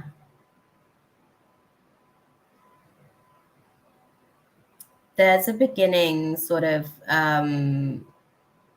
coming in February times. They're sort of showing me that's kind of like when the new wave or the new phase after the karma starts to play out, that basically starts the new wave or cycle of the beginning, like certain blocked emotions as well is what they're saying, like certain things that couldn't necessarily move, like emotionally speaking, they start to regenerate basically after the hesitancy. It was kind of like being hesitant to kind of let certain, oh, that's what's up. I love that. Okay. Good time. That's your season. That makes sense then. That's probably why all of this stuff is kind of like playing out around about that timeline for you in preparation for your solar return. It's kind of like more or less, I want to say, sort of second to almost third week of Feb. I want to say like ending of second week of Feb, moving into third week, because it seems like it's like communication between that week and that week that kind of like then moves things along from there. So yeah, there's definitely conversations of generosities, like overdue karma. That's the best way that I can put it. That's why this is retribution. It's kind of like something that has been long awaited. So I think this might be, again, this interesting. Sorry, I'm like trying to have a look to see, because I think Mercury retrograde ends, this Mercury retrograde ends first week of Jan. We'll be out of the post-shadow period mid, I guess, second to third week of Jan. I'm just hoping for a better year, because this year was terrible. Oh, beautiful. It seems like from for next year, you're starting with the potential of new beginnings, sort of leading into springtime. So that would be a nice little thing for you. I'm not going to say that it's going to be easy, because I do think that, like I said, it's like the last bit of that I've got, like that last bit of energy, that last oomph, to kind of like hold this whole situation together before the actual like falling apart happens. and then there's a reconstruction and regeneration from there. Yeah, there'll be sort of like much to celebrate, I want to say, but we don't get there till around about March, April times, actually, in terms of the celebration side of things. That happens in March, April times. February is instrumental for the pivoting and the turning point. March, April is really where things starts to move. Yeah. What's the guidance, guys? Let's see. What's the guidance for our girl, Miss Yaz?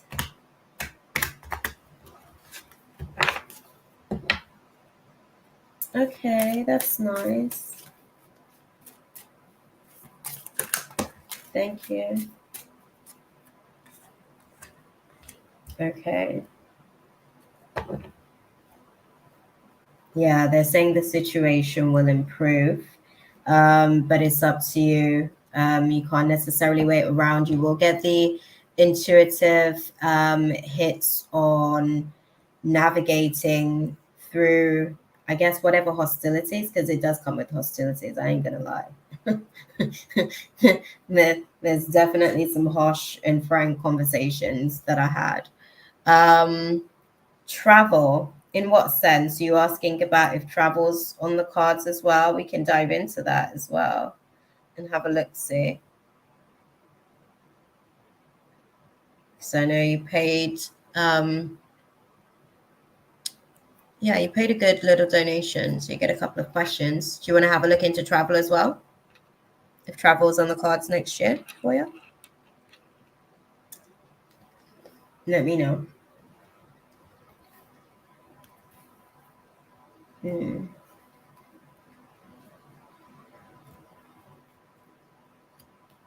Sorry. I was like having a look. Just see. Okay. Let's have a look. We'll use a tarot on those ones.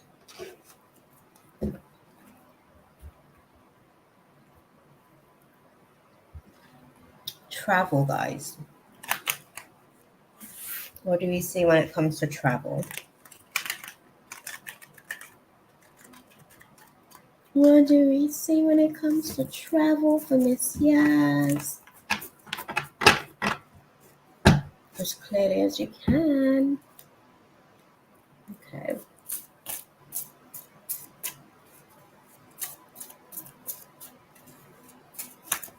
Thank you. Let's see. Okay.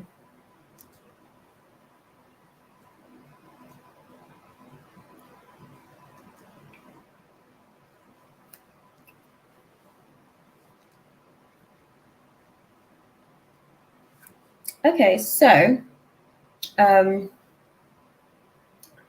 there are some challenges, I guess, with that. I'm seeing restrictions.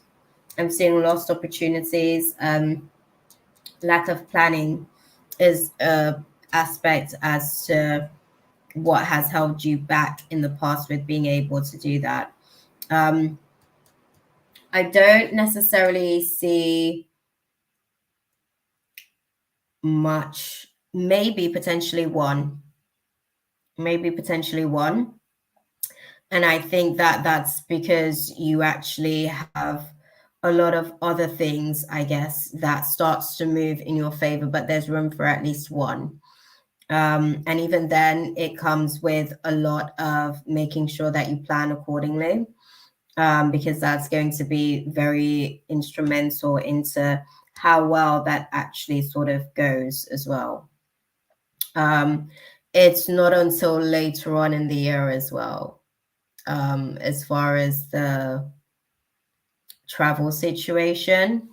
Yeah, I want to say it's kind of like maybe third or fourth quarter.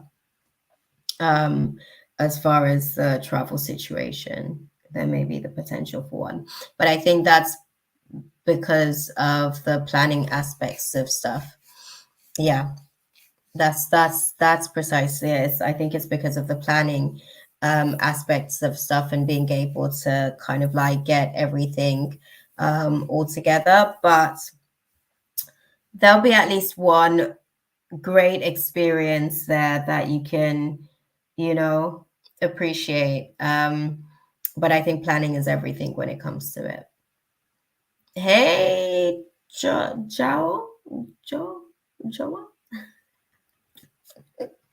I didn't have my Google Translate to be able to allow me to sort of say that correctly, but hey, the lists are closed, my love. Maybe tune in and join us next week. Yeah, we've got the free lists and the donation lists are closed, but we'll be out here in these YouTube streets next week. So join us then. I like your DP as well. You look cheerful. Yeah, beautiful. I think that there's at least one on the cards there, but I think it takes a little bit of organization and being able to kind of like find the right situation for yourself. But yeah, I get that it's annoying.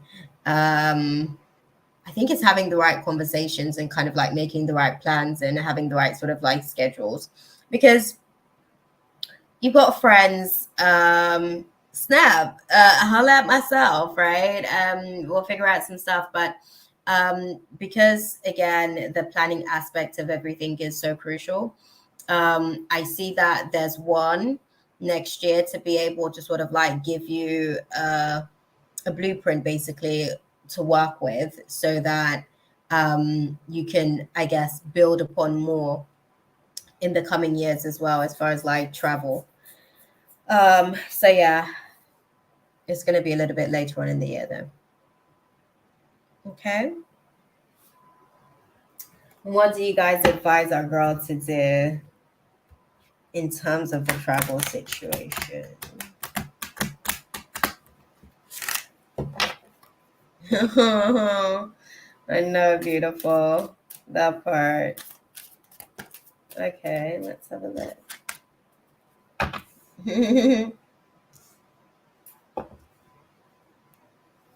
They said yes.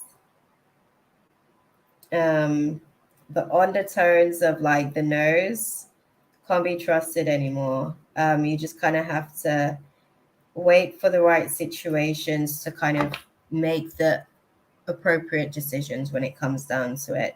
It's not something that's going to be anytime soon. There's lots of other stuff that you kind of have to navigate through in the process. Right now, it's a no, but there'll come a time where, I mean, right now it's a hard no, but there'll come a time where it's a soft yes, right? Where you can sort of make plans and execute accordingly. Okay. So yeah, I hope that that was useful for you, beautiful. That part.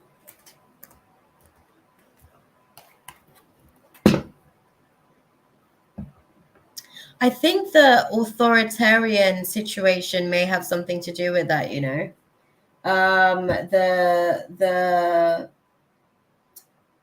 The connection with the situation was something to do with holding a masculine accountable when it comes to that part, and I sense that that's probably what that situation, as far as karma, is sort of speaking on. So yeah, but there's things that you need to do. I have to make that very clear, because they put that across even in the message, like it's not going to be a peaceful resolution. There's hostilities that comes along with it. There's very frank conversations that needs to be had.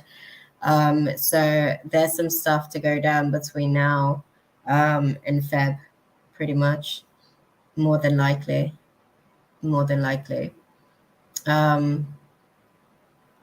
a sidebar. Holla at me. What is it, tomorrow, Sunday? Holla at me during the week as well. Am I gonna be free tomorrow? Just holla at me, girl. Drop me a message. You got my number. and we'll sort of talk and figure that situation out.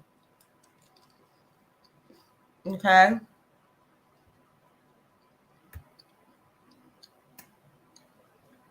So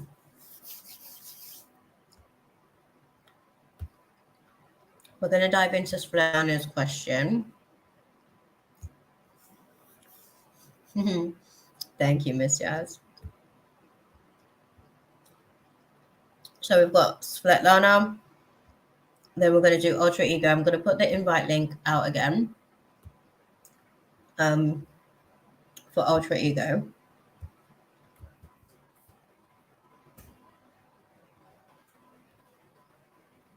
And then they can come in and do their thing. Then we've got Firefly, Kayla, my YouTube account, and Ari. And we're good to go. All good, beautiful. Thank you. Enjoy the food. I'm here nibbling on my little Skittles. Okay. Okay. Good, Firefly, you're still here. So after Svetlana, it's going to be Ultra Ego, and then it's you. Then we're going to go to Kayla and close out this space with our 2 novelty reads. Good night, my love. Enjoy the food for both of us, girl. Oh, Ari, you're still here as well. That's what's up. Okay, guys. Let's go and dive into it, because we've still got so much to go and we're 3 hours in. It's already 1 in the morning. Damn. Okay. Right. What are Sagittarius feelings and next actions towards me? Okay, Svetlana wants to know about her Saggy. What are their feelings towards her?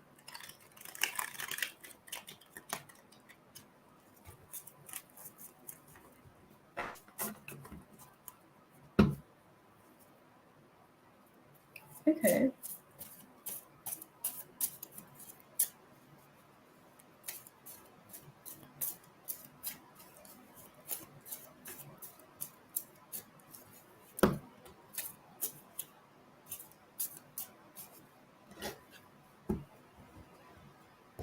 They're in that hermit vibe, girl.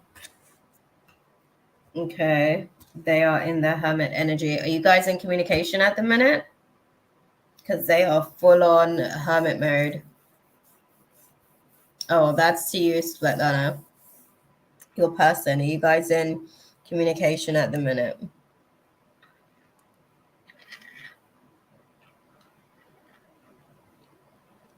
Because they seem to be, yeah, they seem to be in hermit mode.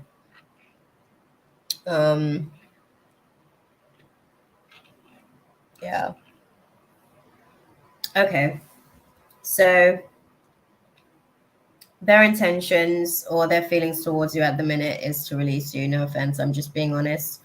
The undertone of what's going on between them and this hermit energy that they're sort of like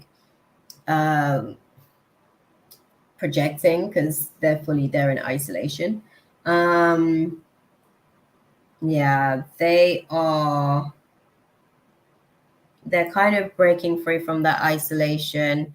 And as they do that, their intention is basically to release you as well and also be free in the process.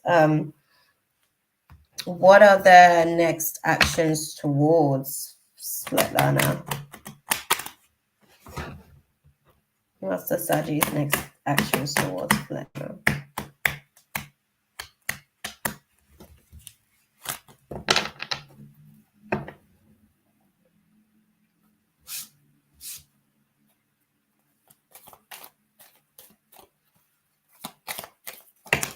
Thank you.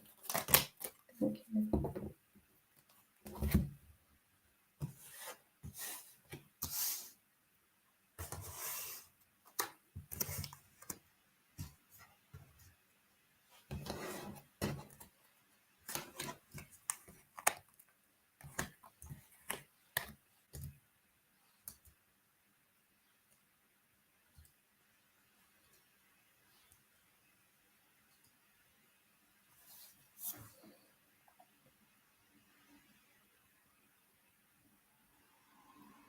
That's interesting.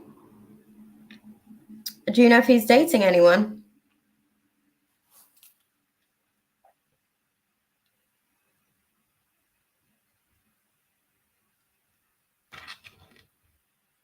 That's to you, Split Learner. I think he might be.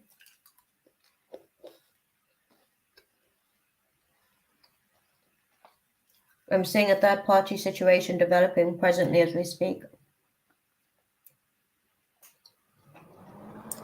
When did you guys separate?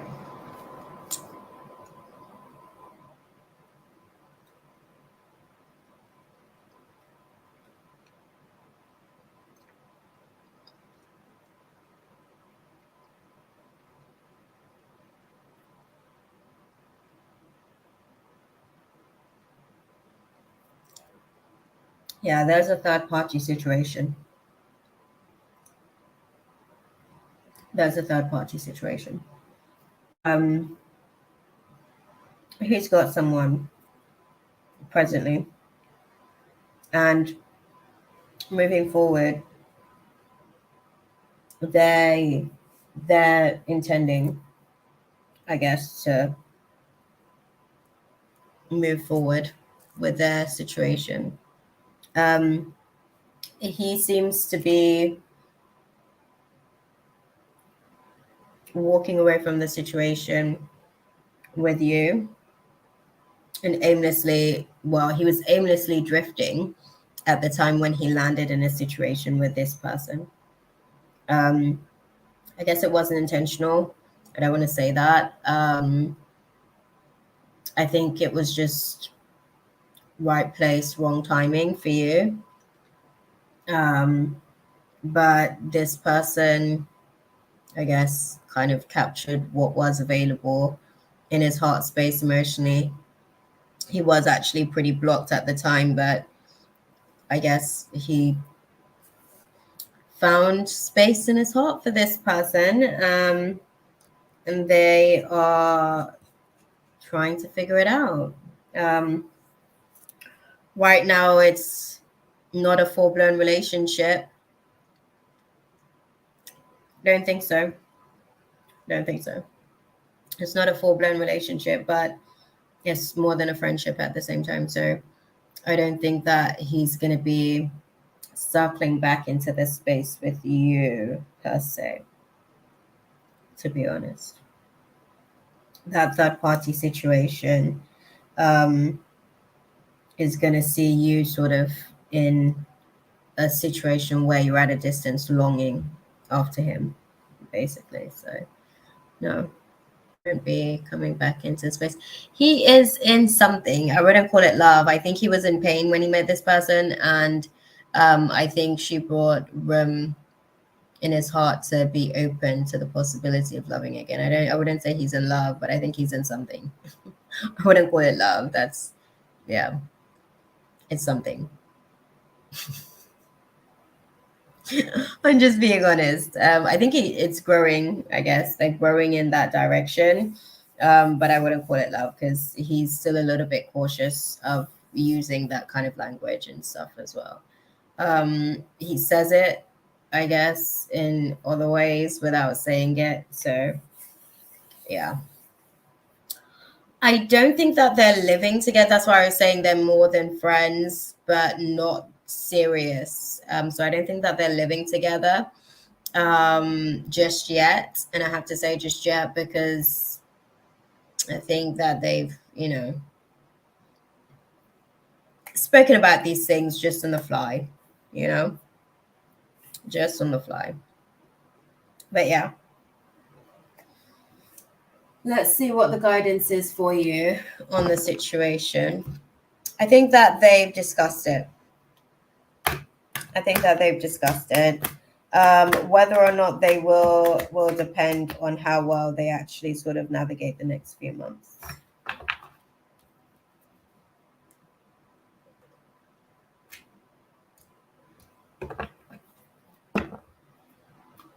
Okay, what's the advice for Split Nana?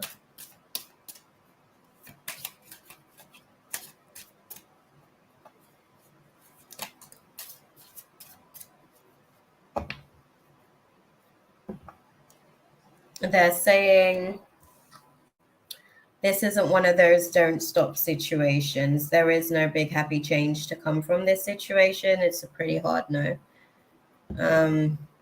Yeah, so it's a pretty hard no.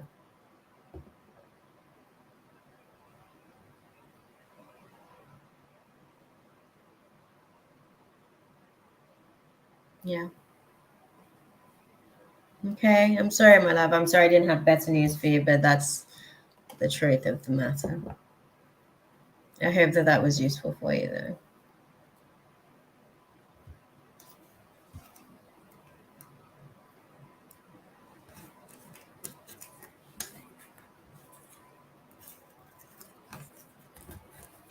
Thank you, beautiful.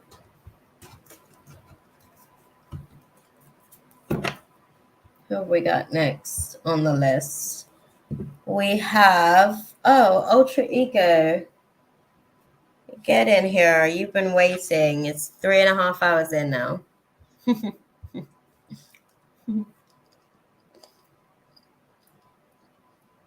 Mm-hmm.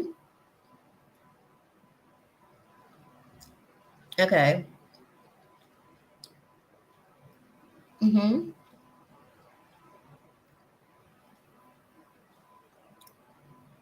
Okay.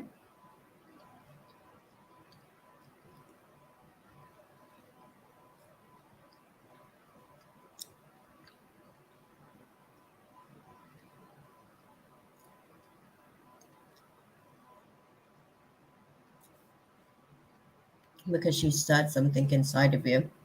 Let's go and dive into it. So this is ultimately the question. I would like to have a deeper answer into what is the meaning behind mine and Zara's connection / relationship. Why do I feel spiritually connected to her? Let's dive into it, guys. What is the spiritual connection between these two? Oh. Let's unpack it.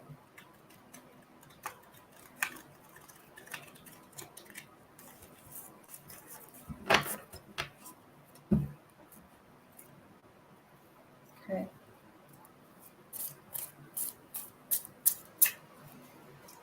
Mental challenges or breaking free from the mental challenges. Okay. All good. All good. I think with the situation, one of the things that they're already sort of like putting across is that this is about sort of like breaking through mental challenges. So it's interesting. It's more a case of what's plaguing you mentally about the situation. Talk to me, guys. Thank you.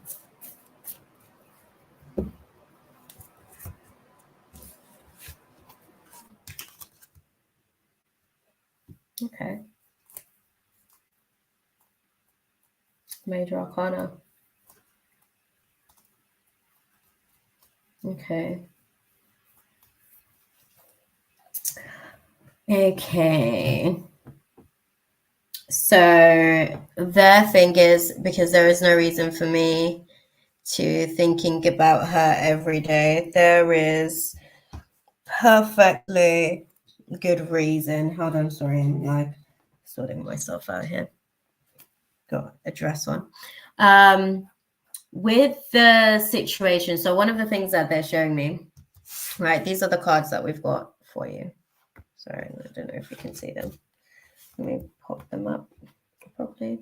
We've got the moon and we've got the 2 of cups in reverse. So we've got a major arcana. This is a major transit for you in terms of this breakup that you're navigating with Zara. What they're showing me is that the undertone of this breakup, where there was a misalignment of values, because obviously that's what caused the breakup in the relationship. It's a case of navigating through some of that unhappiness about the breakup and being able to release some of that unhappiness about the breakup. And I think ultimately, because there was a trigger, how can I put it? There was, firstly, it's because you actually have feelings and you're actually remorseful, which is why it's taking you a little bit of time to be able to sort of process the situation, because you've already learned your lesson that you were learning from the situation. But I think because she was, I'm not going to say such an innocent, but she was an innocent bystander in the situation when it comes to the dynamics between you guys. So your compassion is basically kind of being over stimulated in the space as you're going through pretty much your learning process. You're kind of going through the grieving process of the relationship at the same time as well, which is what's causing the mental looping of showing up mentally every single day. Even when you're not consciously trying to think about it, it's something that is in the unconscious. And it's like the moment that your mind goes back there, you go and start digging up for those files, those error files, and you kind of like revisit them on a daily basis, and then you sort of stay looping on those for little periods of time. With the situation, I think as well for her, because she is also still I guess, processing the loss in this space as well, I believe. So I think that both of you guys, why this is so perpetual, why you may be looping, is because she may also be looping on her emotional sort of acceptance as well, like accepting what has transpired, where you guys are now, how it actually unraveled so quickly, and all of these types of factors. I think she's also processing that, and I think you guys are both psychically connected in your mental processing of ultimately like the demise of the relationship, right? I do feel like with this space as well, sorry, let me have a look. Because there is no reason for me to be there, okay? Because I felt that she has the same thoughts about me, which is why I have thoughts about her. Exactly. That's exactly it. That's exactly it. That's why you guys are looping, because you guys are both processing the loss of the relationship. And like when you're not necessarily thinking about it, when it's unconscious for you, right? It's almost like she's kind of like picking up where you left off and vice versa, and both of you guys are kind of like navigating.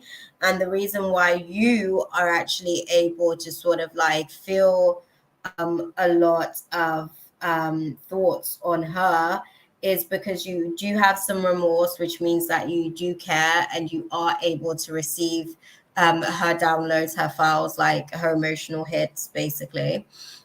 Even when I sleep, I have vivid visions in my dreams about her, and it's the same with her. And I believe that she's also having dreams and is also lucid dreaming, playing out. I think just because there's still a lack of closure with the situation, to be honest with you, my love.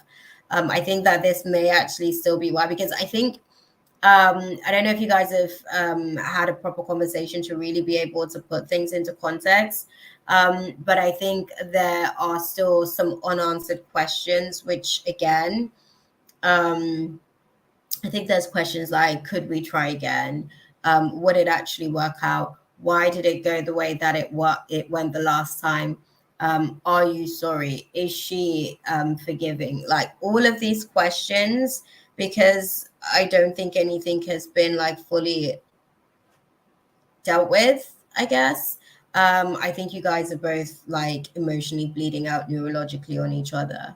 And you guys are sharing that space back and forth, and that's what's keeping you guys looping.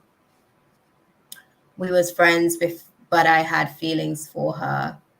Yeah, I think that's the situation that makes it a little bit uncomfortable, I guess, to navigate, because there is a certain level of care, and because you care, you will pick up on those feelings, I guess.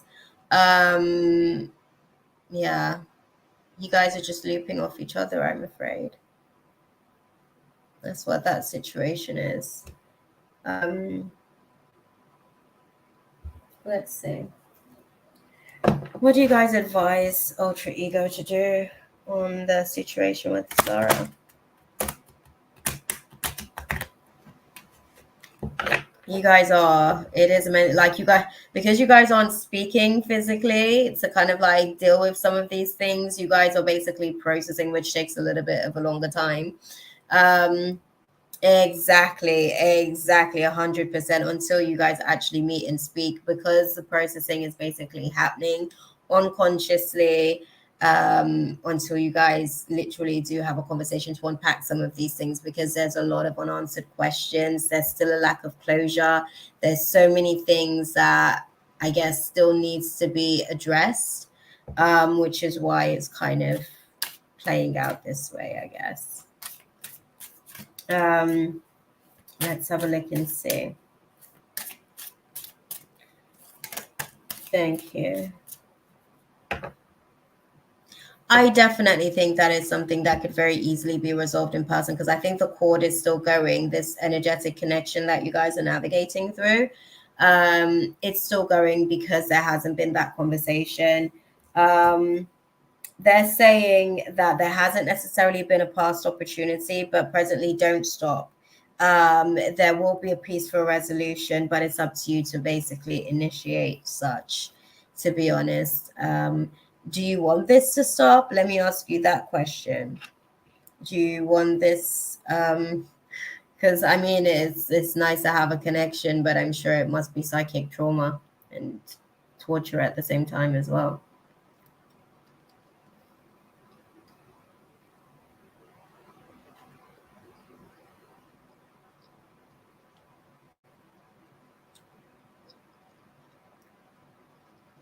Because I get a feeling that there are definitely. I don't think that because there's been so much time passed, I don't think there's like bitter feelings. A lot of that has been softened by time and the distance that you guys have been experiencing. So I think that if anything, there's actually a missing in each other's space, like, oh, I miss you in my space, or I miss you in my space. So I don't think that there's like animosity per se. But yeah. It's not torture per se, but I kind of want to talk to her about it. I think it's worth a conversation. But you would have to be the person to initiate said conversation. Okay? It would be up to you so that you can get off the loop. Because these are all the hypotheticals kind of like calling your attention and playing themselves out because the questions to these things haven't been answered. Yeah. Yeah. I hope that was useful for you there. I think that you guys will be able to, I think she's open to a conversation as well. So whenever you can, I guess, muster it up, ask to have a conversation to just kind of like get some closure at the very least, because I think that it would be useful for you guys. Okay?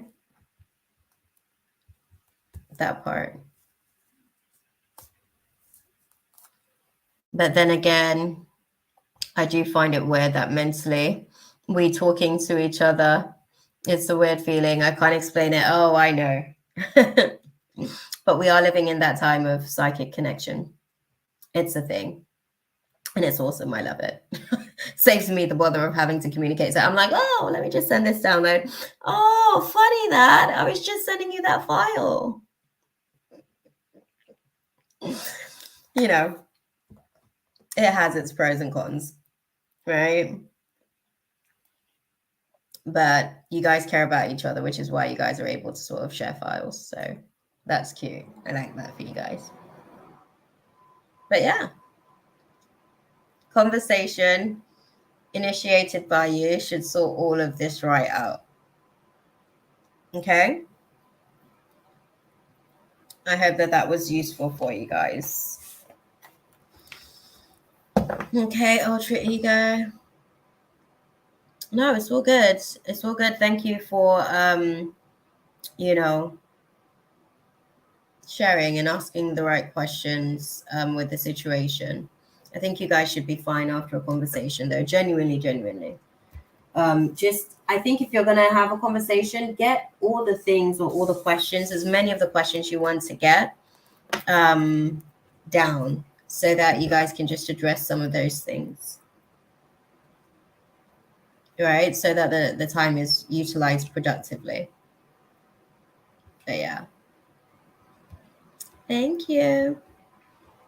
Kayla, got your question, girl. I'm starring it for you because Firefly said, "Nah, girl, I am here too." Firefly was before you. So I'm going to read that question.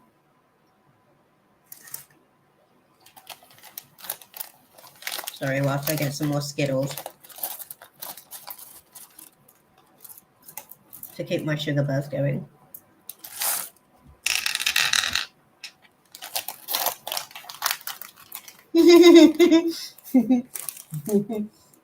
That part, Kayla. Okay.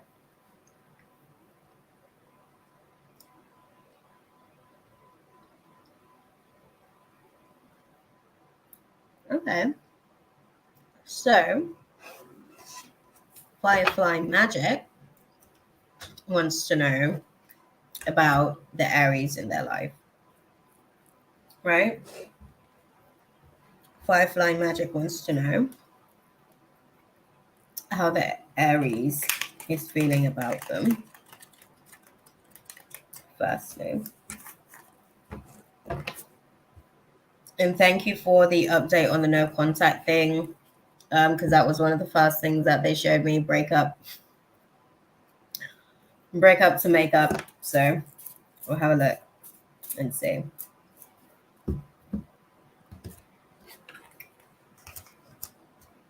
Okay.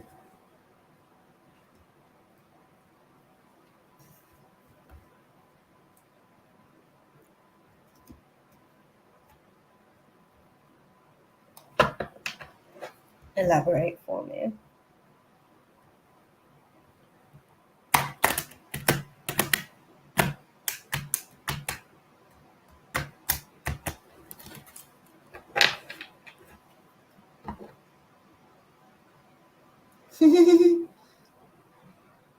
Yeah, break up to make up. That was precisely it. Kind of where he's at the minute. That's why I'm trying to sort of like clarify all this new beginnings, right? Because he's trying to sort of like create some new dynamics in terms of like the relationship situation. Elaborate for me. Thank you. In the same space.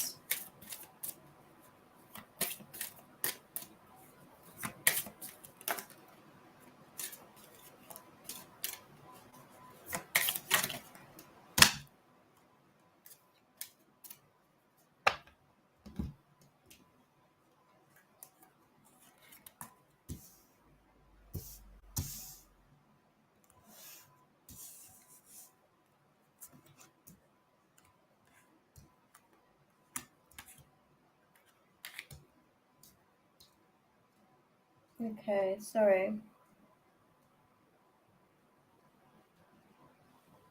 I'm trying to get a little bit of perspective on the situation. Okay, so I can see that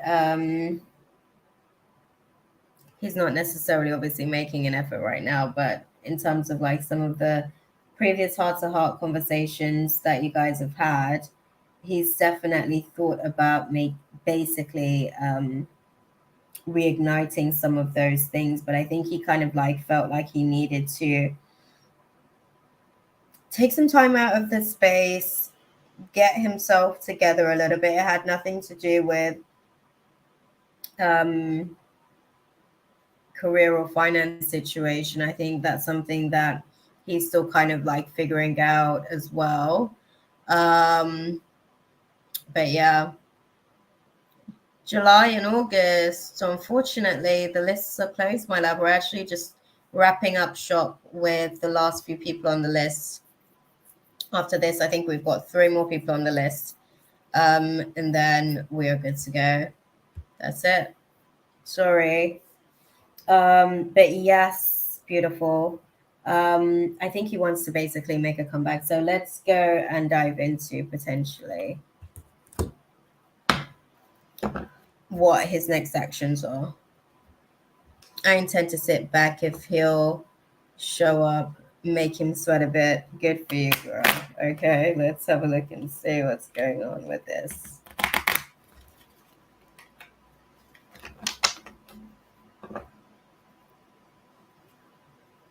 Okay.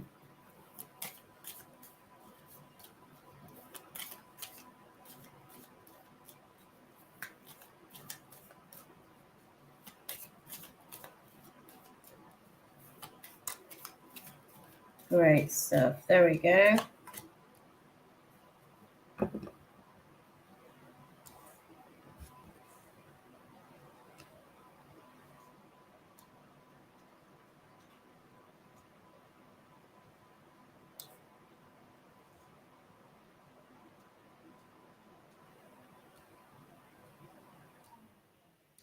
Sorry. Okay. Next moves. Oh, interesting.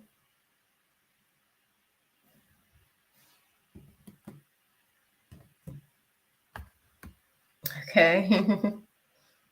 Okay. So from what I'm seeing as far as like their next move when it comes to the situation, I feel like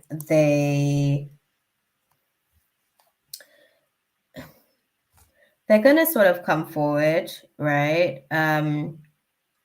But they're gonna be presenting more growth than they've actually had.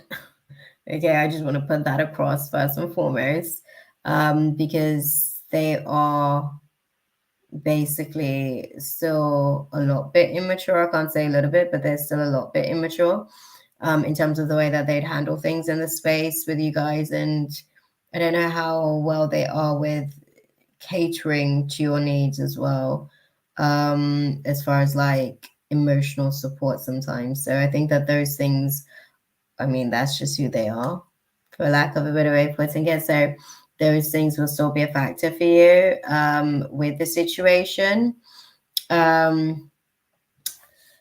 Pretending to be better than what they actually are, but I think you know that already because you're good at seeing right through them.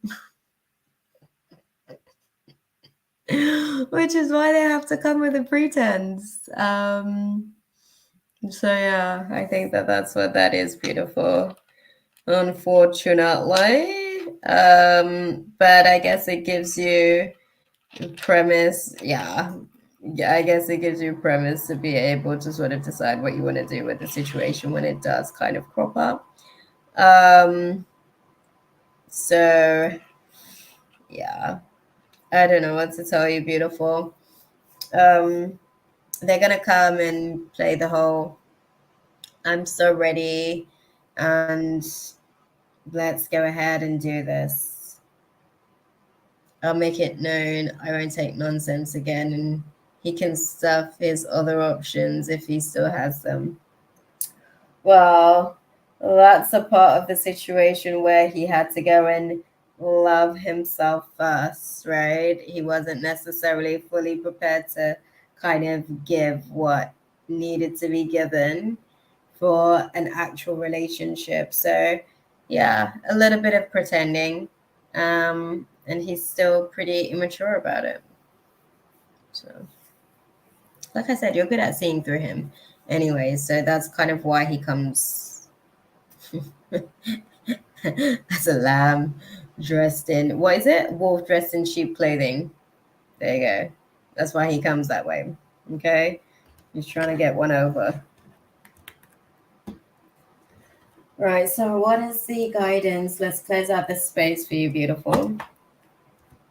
What is the guidance for Firefly navigating through this space with the Aries?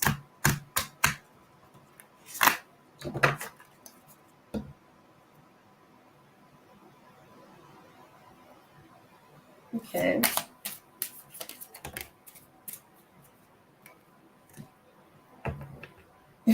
No, they said no. Definitely not within the next few months.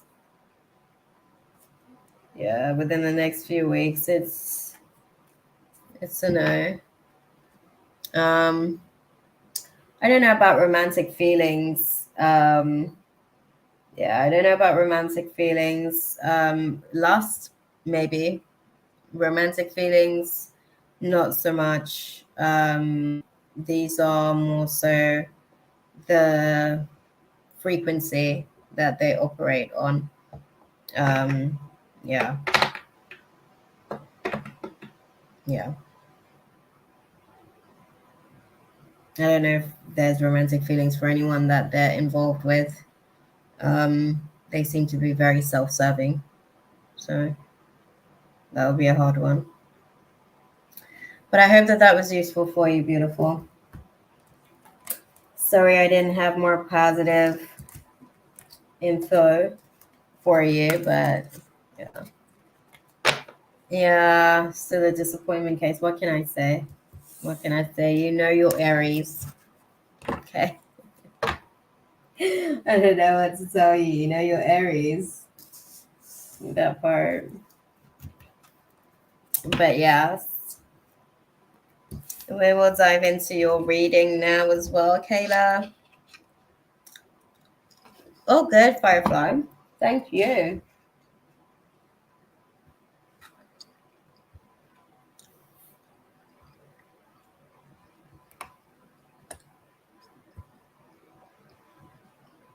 That's Kayla's reading. Do we have my YouTube account? Are you still here? Because after Kayla's reading, we're going to do my YouTube account and Ari, and then we're done.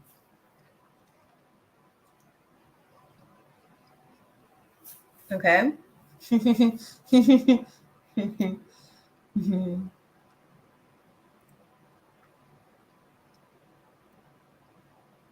Okay. What is D? The Scorpio's feelings and thoughts towards me. Okay.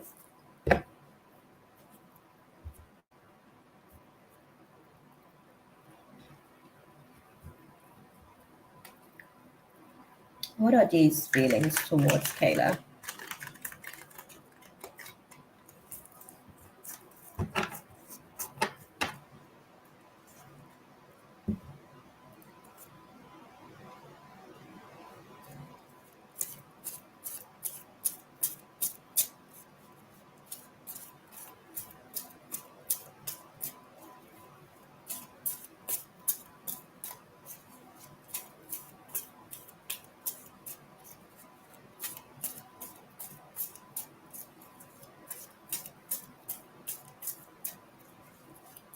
What are D's feelings towards Kayla, guys?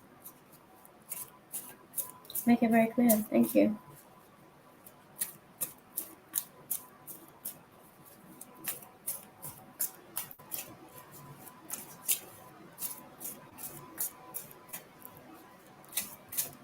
No? Talk to me. He's not sure, yeah? Okay, well, what are his feelings?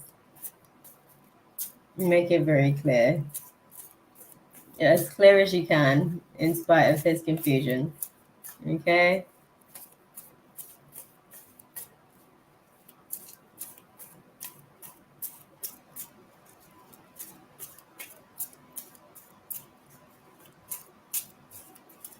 Show me. As clearly as you can. Thank you. You're telling me that was a challenge. Okay. Oh, interesting. Interesting. So we have D moving from Knight of Cups energy, right? Deading that with some Ten of Swords energy. And then moving right into Nine of Wands energy. So he's moved from being more of the romantic to being this very playful, lustful energy. Um, The Knight of Wands tends to have like F-boy energy all over it, to be fair. just in terms of his tendencies, okay? He struggles to be able to contain himself. Okay, whereas the Knight of Cups is like very charming, very charismatic, like, you know, he wants to keep up the persona of basically like being this knight in shining armor. Whereas the Knight of Wands is like, reward me. I can come and save you, but you need to reward me. So it's interesting. But yeah, I think his energy, as far as like his feelings towards you, definitely. He came in with, you know, the romantic intentions, and I think he's kind of at the minute, he's more so in that place of like expressing himself passionately and, you know, all of the possibilities, I guess. Do you guys have any sexting talks? A bit personal, but I have to ask the question, right? Because we're dealing with Nine of Swords energy. That's kind of like one of their. Oh, I want to get into it. That's why I'm asking about the sexting, girl. Don't worry, I got you. I'm just trying to unpack it bit by bit. Is there some sexting? Answer me that part. Okay. Knight of Wands energy. Okay.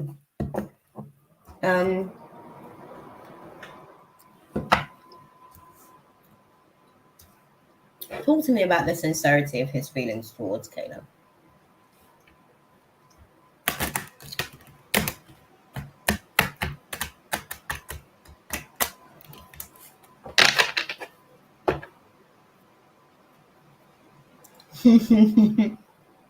Yeah.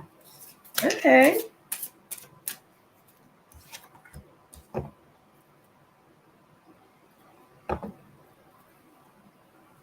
Okay.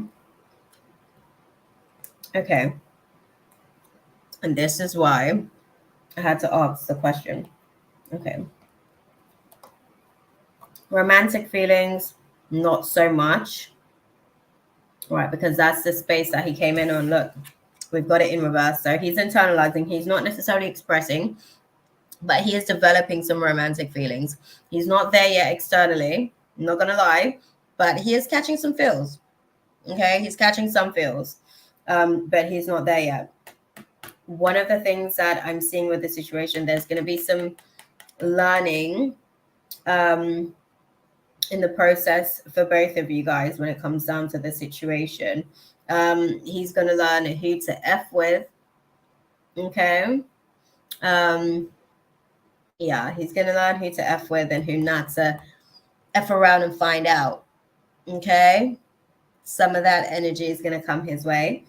But I think that there's some red flags that are going to show themselves. How long have you guys been sort of like figuring this thing out?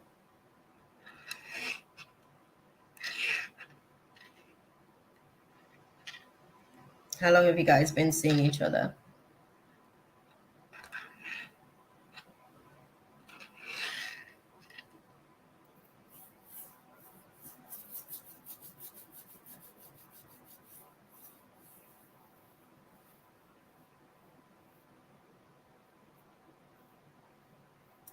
Since September. Okay. Okay. You guys are going to be sort of having some stuff come up, I guess. I think that he's growing some feelings. Yeah, no, I figured, beautiful. I think that he's growing some feelings, but I don't think that he's necessarily there just yet. I think it's all very hot and heavy at the minute. But I do think for where he is right now, a while back he told me he loves me. That's why I asked if he's genuine. I think he's definitely growing some feelings on the inside. I think outside he still has some growing to do in terms of aligning to said feelings, because like love isn't just a noun to name an emotion, it's a verb as well. It's an actionable emotion. So I think he definitely does have some feelings, but I think he may have like dived in a lot quicker than anticipated as well. So I think that there's some stuff basically that's still getting ironed out behind the scenes as well. Yeah. But yeah, he's prepared to do some work on himself basically, because he knows that he comes with his own little burdens and stuff. So he is prepared to do some work. Let's see what his thoughts are towards you as well whilst we're in the space, shall we? I'm like getting my little leggings down because your girl is feeling bloated. I'm gonna give my belly some breathing room. Okay. Well, I think he comes with his own little burdens.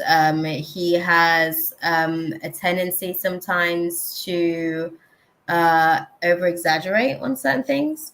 I would outright call it lying, but I think he just has a tendency to be like exaggerative. He exaggerates on certain things.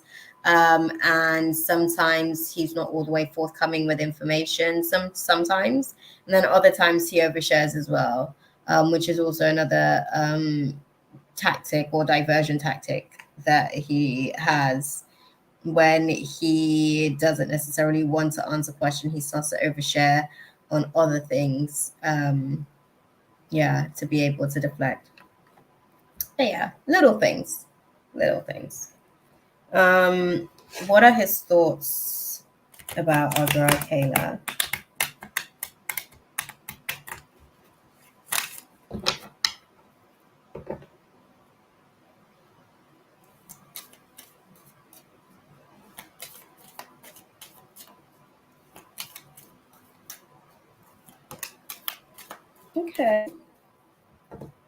Okay, he likes your energy. Definitely feels like you are your best Queen of Pentacles vibe, which means that you're down to earth.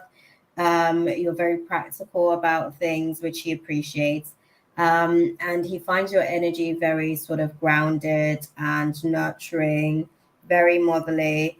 And it's useful to someone like him, who may at sometimes feel a little bit out of his comfort zone.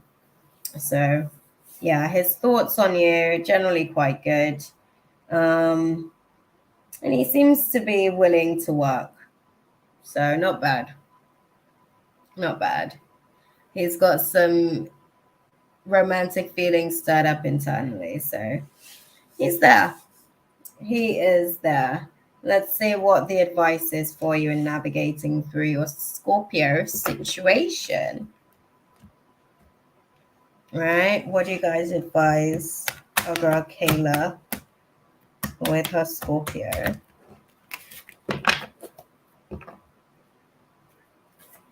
What is the advice for Kayla with her Scorpio? As quickly as you can. Yay. Okay, perfect timing. Yeah, they're saying this is a perfect timing situation. The undertone has been hard no. So were you guys kind of like figuring it out for a while before you guys decided to sort of get into something?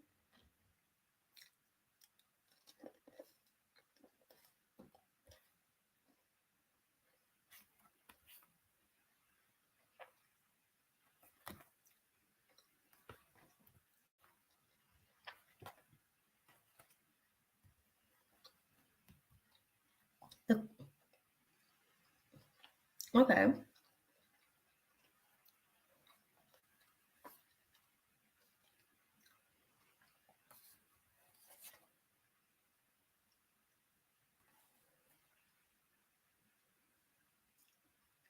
Okay.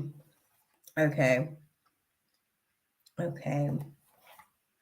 Because that's why until I switched majors and he was my teacher.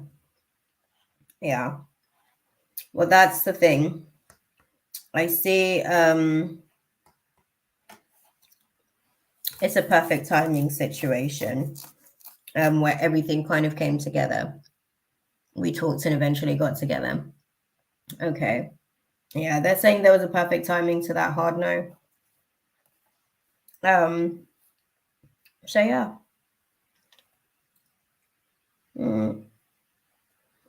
It's interesting.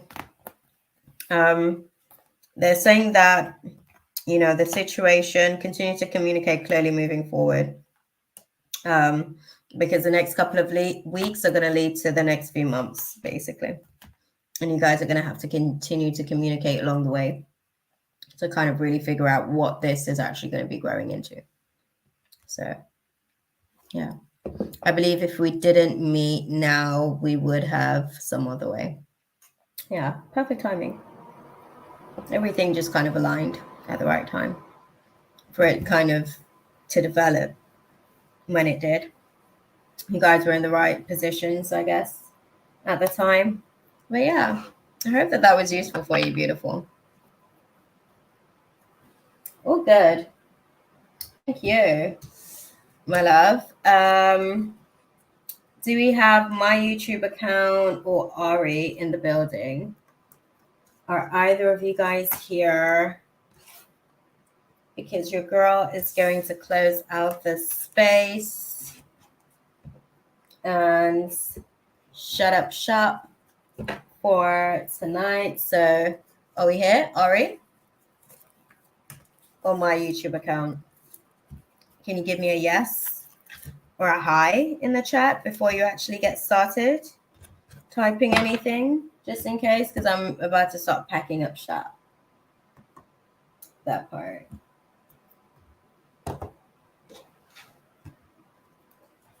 Right? She put in such a fight.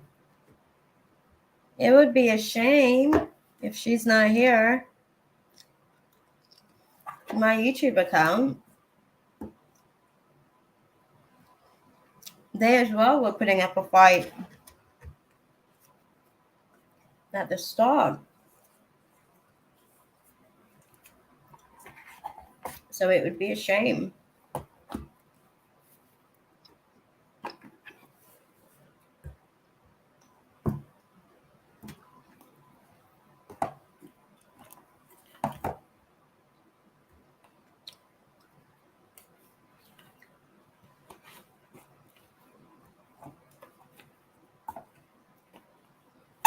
I don't think that they're here, so I'm going to shut up shop. 4 hours. I did say that I was going to be at least a minimum of 4 hours tonight. And we're right on that 4 hours mark. So I guess my shift is over. That part. On that note, guys, I am going to see all of you fine folks next week when we are in full-blown Mercury retrograde energies. Oh, Ash, you're still here, beautiful. Good night to you. Or in my case, good morning. Depending on how you look at it. But no. I'm going to love you guys and leave it there for you guys. I've got Bible studies tomorrow in the afternoon. So I am going to be up and out here nice and early. But I will catch you guys next Saturday. I don't think I'll be doing Friday next week again. I think we'll be doing Saturday. So I will see you fine folks then. How about that?